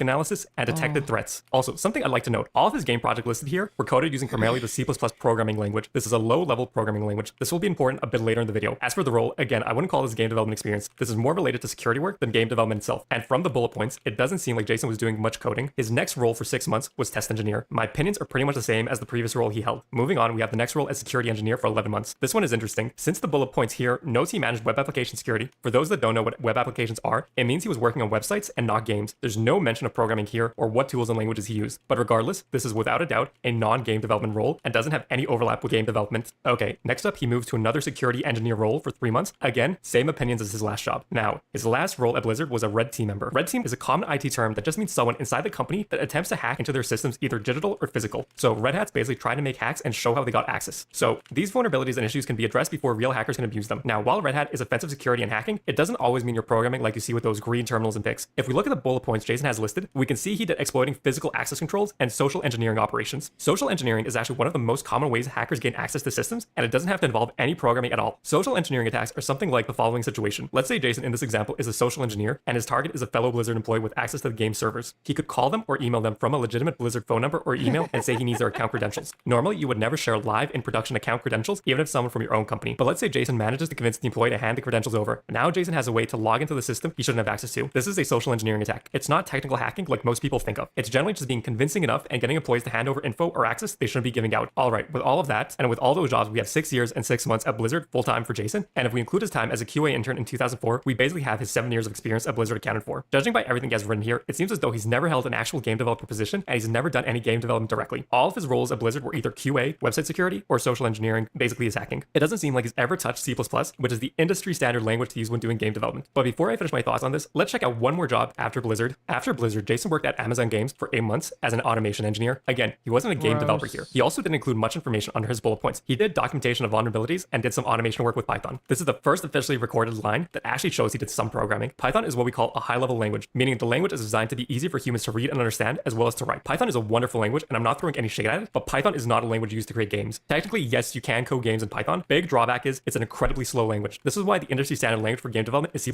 a low-level language that allows for incredible performance. The trade-off is it's a significantly more difficult language to work with. The reason I went through his job history so far and his programming language list is because Jason often claims he's a 20-year veteran of the game dev industry, and he was a game developer at Blizzard for 7 years. And he uses these claims to make himself seem like an authority and expert on game development and game-related topics, namely stop killing games. But from the looks of it, and in my opinion, it doesn't seem to me he's ever worked as an actual game developer within the industry, and it doesn't seem like he's ever done much program work in the industry either. I'm not throwing shade at any of the jobs listed here, So this man says he worked in Python, but Python is not like a programming software for video games. And instead, the programming software that most people would look at you and say, oh, you actually have a pedigree, is one that it sounds like he's never touched whatsoever in his life. Correct. By the way, I do think it's important to bring up, he is pretty good at, I do think that you could give him one thing. He's pretty good at social engineering, and social engineering is really just another form of saying he's good at making you do what he wants, which is manipulation. So he is pretty good at manipulating people. Oh, I can't focus on anything being said. Well, that's why I'm here, chat, to help you understand just a little bit. Anyway, you can continue. So far, I'm just trying to be absolutely clear that none of this, in my opinion, as someone that has worked on game engines and done game development, none of this counts as game development experience, with a lot of his roles having absolutely nothing to do with game development itself at all. To help make this clear, here's another example to help everyone understand. It's like someone working at a hospital and doing payroll work, but because they're at a hospital, they claim to be a qualified doctor. It doesn't make any sense. Jason is making a giant leap with his I'm a game developer for 7 years at Blizzard claims. Anyways, let's go back to his LinkedIn and see what's next. Here we have that he was a cybersecurity specialist at Eagle Research Group. Based on Jason's stories, this should be when and where he was technically working for the government. There isn't a whole lot of information here, and with most of the bullet points being extremely generic. Since he claims this was government-related work, I think it's perfectly reasonable to assume he has NDAs, or he might not be able to give any specifics related to his work here. And then when I did that, I went to the United States Department of Energy, and I hacked power plants for the federal government. Jason makes a lot of claims being a hacker, and has told a lot of stories, but I could never find anything to back up his hacking claims. So far, the only thing I found was he did do some social engineering attacks at Blizzard. Now, some of you might know about his DEF CON stories and his Mr. Robot claims. I'll probably cover those in a separate video. The reason is all of his DEF CON wins were done in teams of 10 people, never solo. And for his other hacking claims, there's only stories to go off of. To keep this video from being too long and off topic, I'll save his hacking claims for its own thing. Okay, his next set of experience is at his own company, also named Pirate Software. But before we touch on that, let's talk about his more recent job experience at Off-Brand Games first, since that's a smaller topic to cover. Off-Brand Games is a game publishing company founded by Ludwig and Jason. I'm not entirely sure if Jason is a co-founder or not. Jason claims he isn't, but most posts and Ludwig's posts talking about the company seem to imply he is. Whether or not he's a co-founder isn't too important. Jason's role at the company is director of strategy. From Jason's comments on the matter. I feel like it is kind of important because he said that it would be more fraud for him to just say, "Oh, I'm not a co-founder," when it kind of sounds like, you know, he might be. Like, we don't have proof to say that he is, but like, you know, the 20-year industry veteran and Ludwig are starting a game company. That sounds like it would make sense to me. No, yeah. So I don't know. That's all I wanted to include. He basically helps indie game developers negotiate contracts. Again, no direct game development work here. Also, fun fact, the very first game Off-Brand Games was co-publishing was Rivals of Ether 2. A game by the developer's own words was built this time around as a more live service game. Really makes you think why you might not want Stop Killing Games to succeed. Also, don't throw any hate at Rivals of Ether 2. They actually do have an end-of-life plan to keep the game playable and alive for the community after it ends. The same goes for the rest of the off-brand published games. Don't throw them any hate. Okay, we're gonna take just one more detour before we get to the Pirate Software company. Let's check out Jason's GitHub and see if there's any code for us to review there. For those of you that don't know what GitHub is, it's basically the site where developers store their code bases and development teams can work together on a code base. In Jason's case, his code bases would be tied to his games. Okay, so here's Jason's GitHub account. And and he has 0 public projects on his account, and 0 activity for the year of 2025. Okay, the no public repos doesn't exactly prove anything, and you don't need to have public repos, but most active developers do have something at least. Also, let me point out, GitHub does have an option of having private repos, which are code bases not viewable by users not part of the team. But GitHub also has the option to show activity on private repos on your profile without leaking any private repo data. Again, So this he doesn't doesn't prove anything, show but it's his work incredibly odd to see ever. a self-proclaimed developer and hacker have 0 public code on his GitHub and 0 activity on his account. Let's try 2024, and there's nothing. Okay, 2023, oh, I see some activity, and it's bug reports. He has made 4 bug reports and some feature requests, 0 coding to review for 2023. Okay, let's try 2022. All right, I see 2 green dots, and again, it's 2 bug reports, no code to check over. All right, 2021, I'm feeling lucky, and there's nothing. Okay, 2020, he's applying to be a part of the live coders list. All right, last year to check, 2019, and his only activity is he joined January 13, 2019. Man, that was disappointing. Over 7 years of having a GitHub That is account, he seems to have done 0 disappointing, public coding, with a grand total of 6 bug reports. Again, this doesn't prove anything too much, but most professional developers and hackers generally have something on their accounts, even if it's just super minor stuff like their settings for their favorite text editor or application. Jason could have a separate I personal account where he imagine does that all he his would work, wanna but the show entire off thing if is he just had incredibly strange and something. unusual. Just about every tech YouTuber and streamer has. You know what I mean? Oh yeah, no. Chat, we did it. We hit 500. Oh, did you hit 500? We hit 500. Thank you so much, Congratulations. chat. It's fantastic milestone. Oh, let's go. Thank you so much. Okay, I'm gonna show you this chat. I'm gonna send this to my mom. I'm gonna send this to my mom. That might piss her off. Wait, send her what? Meme I just found. Temp hit 500. I did hit 500 already. Good meme. Thank you, chat. Feed at 500. No. Oh, I will post about it on Twitter and I will put it in the Discord after stream. But again, thank you so much, chat. Oh, that was funny. Has a GitHub account with. Wait, send me the meme. Oh. Oh, yeah. Yeah. Yep. I'm gonna tell my mom I don't think this is you, but Oh. with some random projects scattered around. Anyways, finally with all those positions and GitHub stuff out of the way, let's finally get to Pirate Software, the company, and Jason's actual game development start. Let's take a look at his game dev skills, his game dev execution. With all his bragging, I'm sure this is going to be an incredible story with no issues at all. All right, so his first game his studio published was a game called Champions of Breakfast. This was a game roughly built in 8 months in the Game Maker engine. This was the first game that Jason claimed had the unpiratable DRM, where basically the game's Steam achievements acted as a save file. I'll touch on all these points again in just a bit, keep them in mind, while I move to his next and only other game, Heartbound. So Heartbound is the big game Pirate Software is known for, and it has a crazy development history. So according to the wiki, Heartbound's first build was October 7th, 2015. Again, this game was also made in Game Maker. It's a 2D game that's mostly story driven with extreme similarities wait, to Undertale, it's and a it's supposed to have Game Maker game? Yes, it is. Not shitting on anybody that uses Game Maker. In all sincerity, because I know that Game Maker is a decent engine for people to get started before they want to go onto something great. And I know that Game Maker has been used to actually make video games. But you're telling me that this 20-year industry veteran is making his massive video game project in Game Maker. Yes.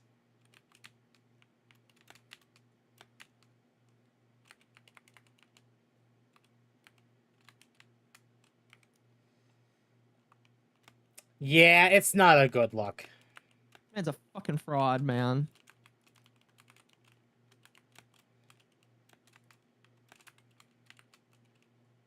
Go ahead. 5 acts or chapters in total. A Kickstarter for the game was launched on February 24th, 2017, roughly a year and a half after work originally started on it. The original goal was to have the game finished and released by December 2017, but shortly after the launch, it was claimed the game was to be fully complete and released in early to mid-2018. A few months later, the goal was once again changed and now is targeting early access on Steam in December 2018. The game did land on Steam in December of 2018. In early access, this release contained a Chapter 1 that was complete, with a basically near fully done Chapter 2. Gee, I hope this doesn't become a trend with delays, failed promises, and shifts in goals. Surely Jason will complete this game in a few more years, right? At the very start of January 2018, 2019, they released a patch where in the patch notes it said Animus, the name of Chapter 3, was being developed. And this is where everything started truly going to hell. Now, we have a few things we should note here. This is technically the third year of development if we're going off the October 2015 first build date. If we compare this to Undertale, Undertale completed development in 2 years, 7 months, with Toby Fox doing most of the development solo, with some help from Tammy Chang on art. Also, let's just take a quick look at the How Long to Beat site and see how much content Undertale has. Okay, the main story is 7 hours. With side content, it's roughly 11 hours. A completionist run is 20.5 hours. Okay, pretty good and respectable times for an indie game built in 2 years, 7 months. Heartbound, as of 2025, is still in active development. So let's take a look at how much content time they have. All right, the main story is 2.5 hours. With side content, it's 3 hours, and a completionist run is 3.5 hours. The Pirate Software team has been working on this game for 10 years, currently more than 3 times as long as the Undertale team, and the Pirate Software team has 1 additional team member. Yeah, just think about that for a moment. Anyways, let's start diving through 2019 and Chapter 3 Animus development. For most of 2019, it seems like there was steady progress on Chapter 3 with various patches over the year, so far saying additional content was added. On October 2019, Jason tweeted that roughly 86% of Chapter 3 has now been completed. Then 2 years later, Jason tweets that Chapter 3 is now 92% done. So over 2 years, he made 8% progress on 1 chapter. 20 years of game dev industry experience, people, and 7 years working at Blizzard.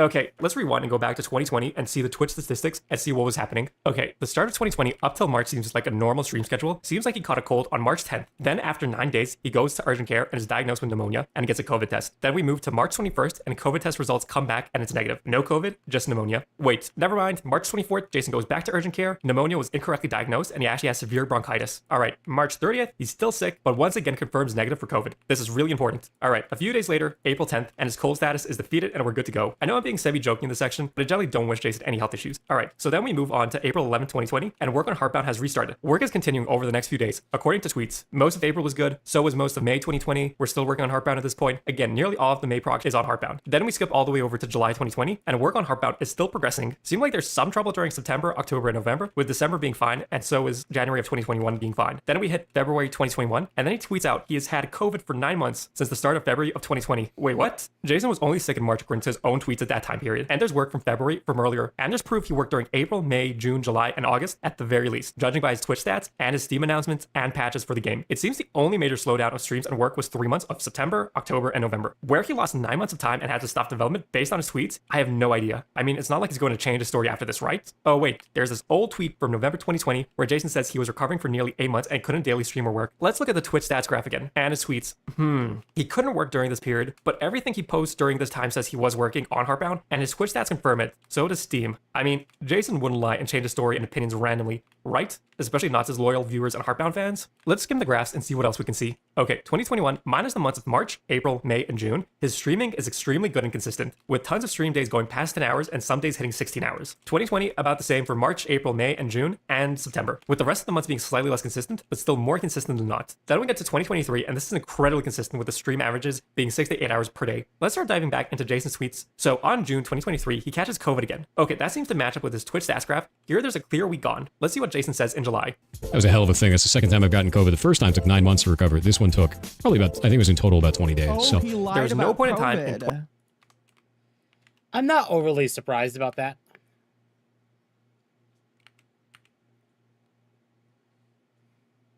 He lied about COVID. I mean, are you surprised? Because he seems to have a track record with lying. Yeah. Yeah, he does. By the way, I was curious, how many other stories did we have after this? Because I think after this video, we should This is do it, the other actually. stories. Oh, this is it? All right, cool. Cool. Continue. 2020, 2021, 2022, or 2023, where he lost 9 months consecutively or stopped development for that period of time. He also in the clip claimed he got COVID twice in total. So that doesn't explain why there's 4 sections of gaps on development, since all these gaps are months apart and he only had COVID twice. Let's skip ahead to June 2024 and see what he says about these 4 years of development. how long have you been working on this game? Was the coding a solo job? Yeah. Nobody else has touched the code base for Heartbound ever except for me. It's just me. I've been working on it for about 7 years, but I lost 2.5 years to COVID. Okay, I hope at this point you realize his excuses for not working on Heartbound and his tweets are filled with complete BS. Once again, That's he a stopped lot development in of time 2020, lost 3 months for between September COVID. to October, where he had his first COVID period of inactivity. His second COVID was in June 2023. No matter how you try to arrange this and make sense of it, the numbers don't work out. Especially since we can see his 2023, he basically had a perfect stream schedule. And if we look at 2021 and 2022, there were only 2 gaps where he seems to be affected and they're months apart. Jason basically just decided to quit working on his game sometime during 2020 and has been making random excuses since then on why he hasn't made progress. Chapter 3 Animus, the reason we've been going through this chart started all the way back in January of 2019. If we look at the latest patch in 2025, work on Chapter 3 Animus is still going somehow. We have gone through 6 years of development so far, and Jason hasn't been able to complete 14% of Chapter 3. Seriously, what the hell? Remember, Undertale took 2 years, 7 months to finish, the full entire game, with 3 times as much content as what Heartbound is currently delivering in 2025, with 10 years of development time under its belt. To put this into even more perspective, let's look at Yandere Dev, a developer notorious for having no clue what he's doing programming-wise, and spends the majority of his day responding to emails and maybe spending a few minutes each day working on his game. He makes more progress and more consistently than Jason does. Seriously, I'm not joking. Here's the updated list for Yandere Dev starting in 2020. Yandere Dev has made more progress and more consistently in that year alone than Jason has in the last 5. We just might be living in a timeline where Yandere Dev finishes his game before Jason does. And I guess I would need to ask Cameron about this, but Yandere Dev made more. That's quite an that is quite a fucking insult. And 3 hours of playing Genshin. Yeah, that's right. That's right. Yesterday, I don't know if you were listening to him, but yesterday Cameron told us that Yandere Dev would play Genshin for 3 hours a day in Discord, in like the programmer's Discord. And then he would spend 6 hours working on his game. No, I didn't see that. And then he would just go back to doing other shit. That's funny. It is pretty funny. I'm gonna be honest, 6 hours of game dev, that's not bad. I don't know like what a normal amount of game dev is, but it's still funny that he would like sit. Maybe that's, again, I think Thor's big problem, chat. All right, Thor's big, massive, gigantic problem, that's what she said, that he has is that he won't stop streaming. He won't stop streaming, period. And so, excuse me, there's a oh, we're already at the end of the video. There's a massive problem that, like, Yandere Dev, he doesn't stream. I imagine after the pedo allegations, I would never stream again myself either, especially if they were close to being true, or I admitted to them. But like, I feel like Yandere Dev does way more work on his piece of shit game than Thor does. That's quite. I'll be honest. That's quite an insult. If I was Thor, I'd be like, man, that fucking sucks as an insult. I could not bear being told that I am worse than Yandere Dev. I would probably commit seppuku immediately. That like would ruin my entire life. I'm gonna be honest with you. Oh fuck. Anyway, continue. Unless that's the end of the video. Yeah, that is the end of the video. Oh, okay. Does. And yes, I might have gone slightly crazy trying to plot 6 years of Animus development with conflicting tweets and time gaps on the Twitch stats graph. Oh, well, that is just... Okay. That is literally just it. He said in his last stream that he's actually adding a day of streaming. He is now also streaming on Wednesday. Thor? Okay. So, that's how many days of streaming? Like, a week? Well, that's the problem, is like, I thought he streamed 5 to 6 days a week, which sometimes I think I stream too much, because there is actually like a formula, chat, of finding the right amount of times to stream. And I'm considering dropping one of my days eventually. We'll see. I really do. I mean, you can afford to do it, though, because you're not like a game developer. Yes. But what I'm saying is, like, there is an art to streaming. If you stream too much, then people can get tired of you. If you stream just enough, then people will enjoy your content and then come back for it. No, yeah. And if you stream too little, then sometimes people can forget about you. So there is like a good middleman, and I feel like 4 streams a week plus whatever I do on Thursday is a good middle ground, because the Thursday stream, in my personal opinion, doesn't count, at least for me. Yeah. But like having 2 days off where I don't stream is pretty big deal in my opinion. Just because on those 2 days off, I can like literally lay in bed and master. No, I'm just kidding. You all stream too much? Excuse me. I do for 6 hours after work. Bull, I stream at like what? At most 5 times a week, and 2 of those is on Saturday. Now, admittedly, I do need to make more videos. I won't deny that. I do. You do. Replace a streaming day with video making. I mean, to be fair, my unless only you do what I do. Well, my Wednesday streaming is just like late, like 8 p.m. repo or whatever we decide to do. Yeah. I have all day to do whatever, and that's just like chill end of the day. I do Baldur's Gate once every other week. So I usually have the night or most of the day free for whatever I do. Yeah. So Excuse me. Anyway, all of that to really just say, chat, Thor streams too much. All right. I imagine he streams as often as he does because it's probably all he has, which can't possibly be true because he's got his ferrets. He's got his ferrets. He's got his to ferrets. take care of. He's got his wife that he has to take care of. Again, I don't know how man can stream for 6 days a week, 10 hours a day, because I evaluate my time spent streaming. If I stream for 4 hours out of the night, that's my night gone, basically. Yep. And then Wednesday is one of those days where it's just like, okay, I don't do anything on Wednesday except for go to the store. Because if I do anything else on Wednesday, it can take away from my preparation for my Wednesday stream. Because for Wednesday, I don't actually tell people. I haven't told people. But on Wednesdays, I usually give 2 to 3 hours of prep time for the Wednesday stream because I'm live for 3 to 6 hours talking about shit. And so, you know, you can't really do a whole. I can't really do a whole lot on Wednesday. How does that not fry a person? I don't know. Chad, I used to do the thing where I streamed every single day, and that does burn you out. It burns does. you out, and it burns your audience out, which is again why I feel like I might eventually just get rid of a streaming day. It might be Friday. I don't know just yet. We'll see. Because like I like streaming on Wednesday. I like my double streams on Wednesday because I like streaming on Wednesday, then playing games that night. Allows me to unwind. I really do enjoy Saturday streams and Sunday streams. So it might be Friday. It will see. We will see. Because all of my stream days are extremely people really enjoy them, and because of my growth right now, you know, I have to wait and see. I'll have to take a look at when my audience tunes in the least, which is kind of hard to do because my audience is pretty consistent, and we'll see. Yeah. We'll see. But I don't know. I just look at Thor and I'm just like, this man's gonna burn. He is burning him. See, like I would say he is burning himself out because he is. He is completely burning himself down, ragged to the ground.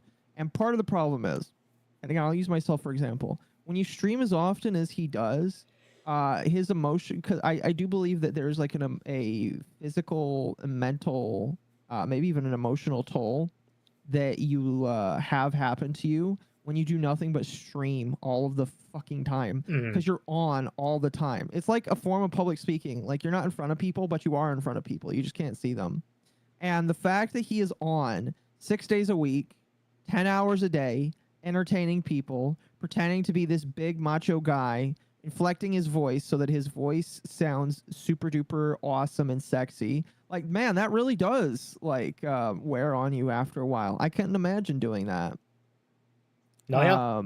Stream too much, you drop the mask. Yes, that is also another problem, chat, is streaming has the big problem for people that unless you're a composed individual like I attempt to be, you end up like showing more and more of your personal life than you may be willing to do so. No, yeah. So I think that's another big problem with him because he's like speed running it. Because the more he streams, the more clippable moments you're going to get where he's going to say something stupid. The more times you're going to see him like decide to do stupid things, and it's just going to tear him down. Like it typically takes 5 to 10 years for this kind of shit to happen. But Pirate Software has been like a big streamer for the last 2 to 3 years, and he's already flopping massively in terms of public perception, which public perception outside of his audience is massively unpopular. He is massively, massively unpopular outside of his own viewer base. No, he really is, yeah. So it is only a matter of time before we see him like I mean, we're already kind of there, where he just starts to lash out more and more and falls into lolcow. He's getting there. Sorry, I spoke too much. Now it's your turn. Oh no, you're fine. You basically said what I wanted to say. Oh, I'm sorry about that. No, you're good. You're fine. You said it better So- than I did. Well, I would have. Yeah, fair enough. I don't feel Um, like I'm that good of a public speaker. I'm but not Thank you. a great public speaker. Like, I mean, you could tell. Like, even like if we're around other people, I just shut up. I don't talk. Streaming has actually gotten me like better at that. Yeah, that's good.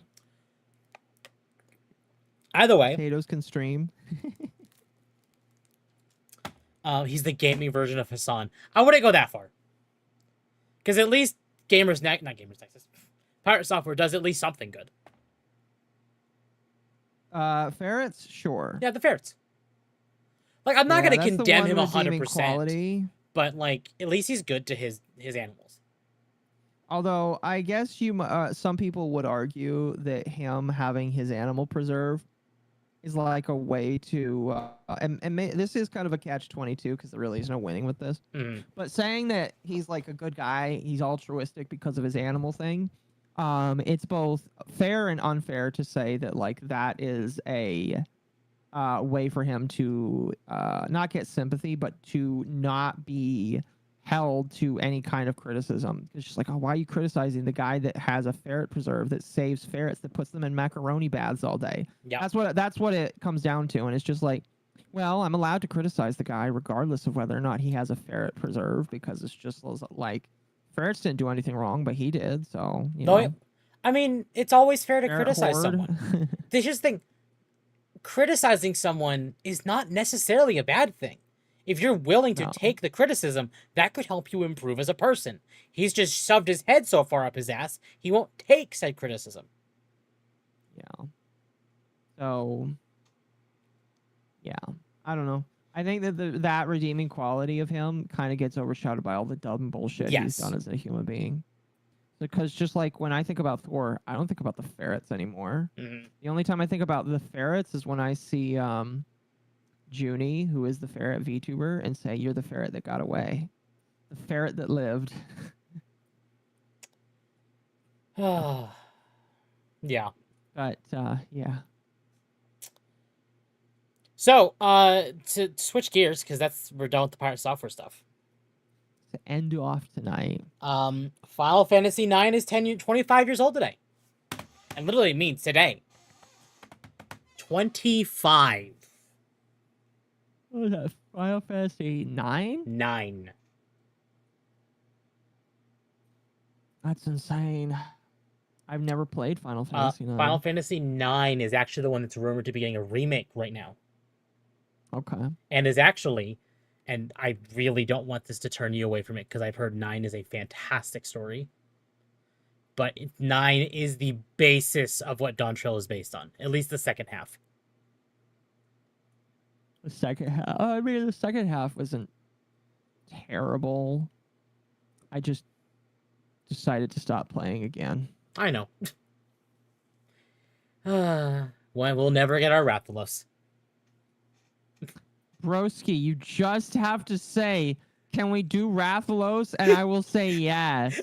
Stop acting like you can't say, "Hey, let's schedule a day." Because unironically, I haven't seen you ask Malice and Dom for a day. I'm And giving I know you. it's because they're busy. I'm giving I know you it's because shit they're busy. I know, but because I'm give you right back. 9 is good, 7 is better, 6 is best. I'm playing 6. I really like 6. I will give you my opinions after I play 7 and 9 myself. I've played the 7 remakes, but not original 7. No, Jess. So in Final Fantasy 14, there is a Monster Hunter crossover where you can fight Rathalos and get Rathalos as a mount. And I want the mount. But it is a 4-person activity, and Akko made me promise to not get Rathalos without him. Yeah, and you've never tried to schedule it, so. I have bullshit. You know it's a lie. Yeah, okay. You've done it once or twice, and the times you've scheduled it, I've not been the one to say I'm not coming. You know that. So Anyway, we do have one more thing.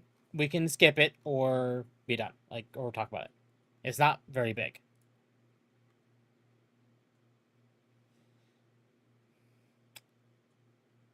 I don't hear an objection. how long is it? It's just a small article. Okay, go ahead. Phil Spencer announces that Microsoft is laying off 9,000 workers. Oh no. We will end or decrease work in certain areas of the business and follow Microsoft's lead in removing layers of management to increase agility and effectiveness. Kind of feel bad for some of these people, but it is Microsoft. Hopefully this will fix things on the Windows side. I doubt it will, but we can hope. So this is what was in the post. Today we are sharing decisions that will impact colleagues across our organization to position gaming for enduring success and allow us to focus on strategic growth areas. We will end or decrease work in certain areas of the business and follow Microsoft's lead in removing layers of management to increase agility and effectiveness. Out of respect for those impacted today, the specifics of today's notifications and any organizational shifts will be shared by your team leaders in the coming days. Surprise! I recognize as these changes come at a time when we have more players, games, and gaming hours than ever before. Our platform, hardware, and game roadmap have never looked stronger. The success we're seeing currently is based on tough decisions that we've made previously. We must make choices now for continued success in future years, and a key part of that strategy is to discipline or to prioritize the strongest opportunities. We will protect what is thriving and concentrate effort on areas with the greatest potential while delivering on the expectations the company has had for our business. This focused approach means we can deliver exceptional games and experiences for players of generations to come. God, dude, you didn't need to say all that. All this over some layoffs. Yeah. He basically repeated himself 3 times in that short window. Oh, God. Anyway, that's it, chat. That's it. That's Dogwave.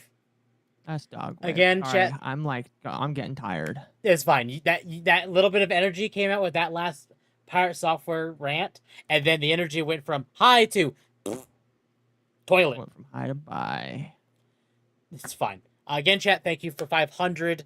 I greatly appreciate it. Thank you so much. It actually means a lot to me. Now you can get partially monetized. I can.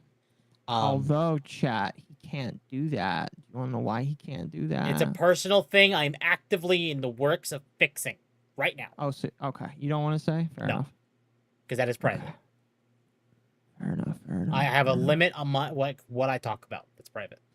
Fair enough. We'll leave that one. Otherwise, I guess after Final Fantasy 6, we'll be starting 7, Resident Evil 7. It's really close, chat.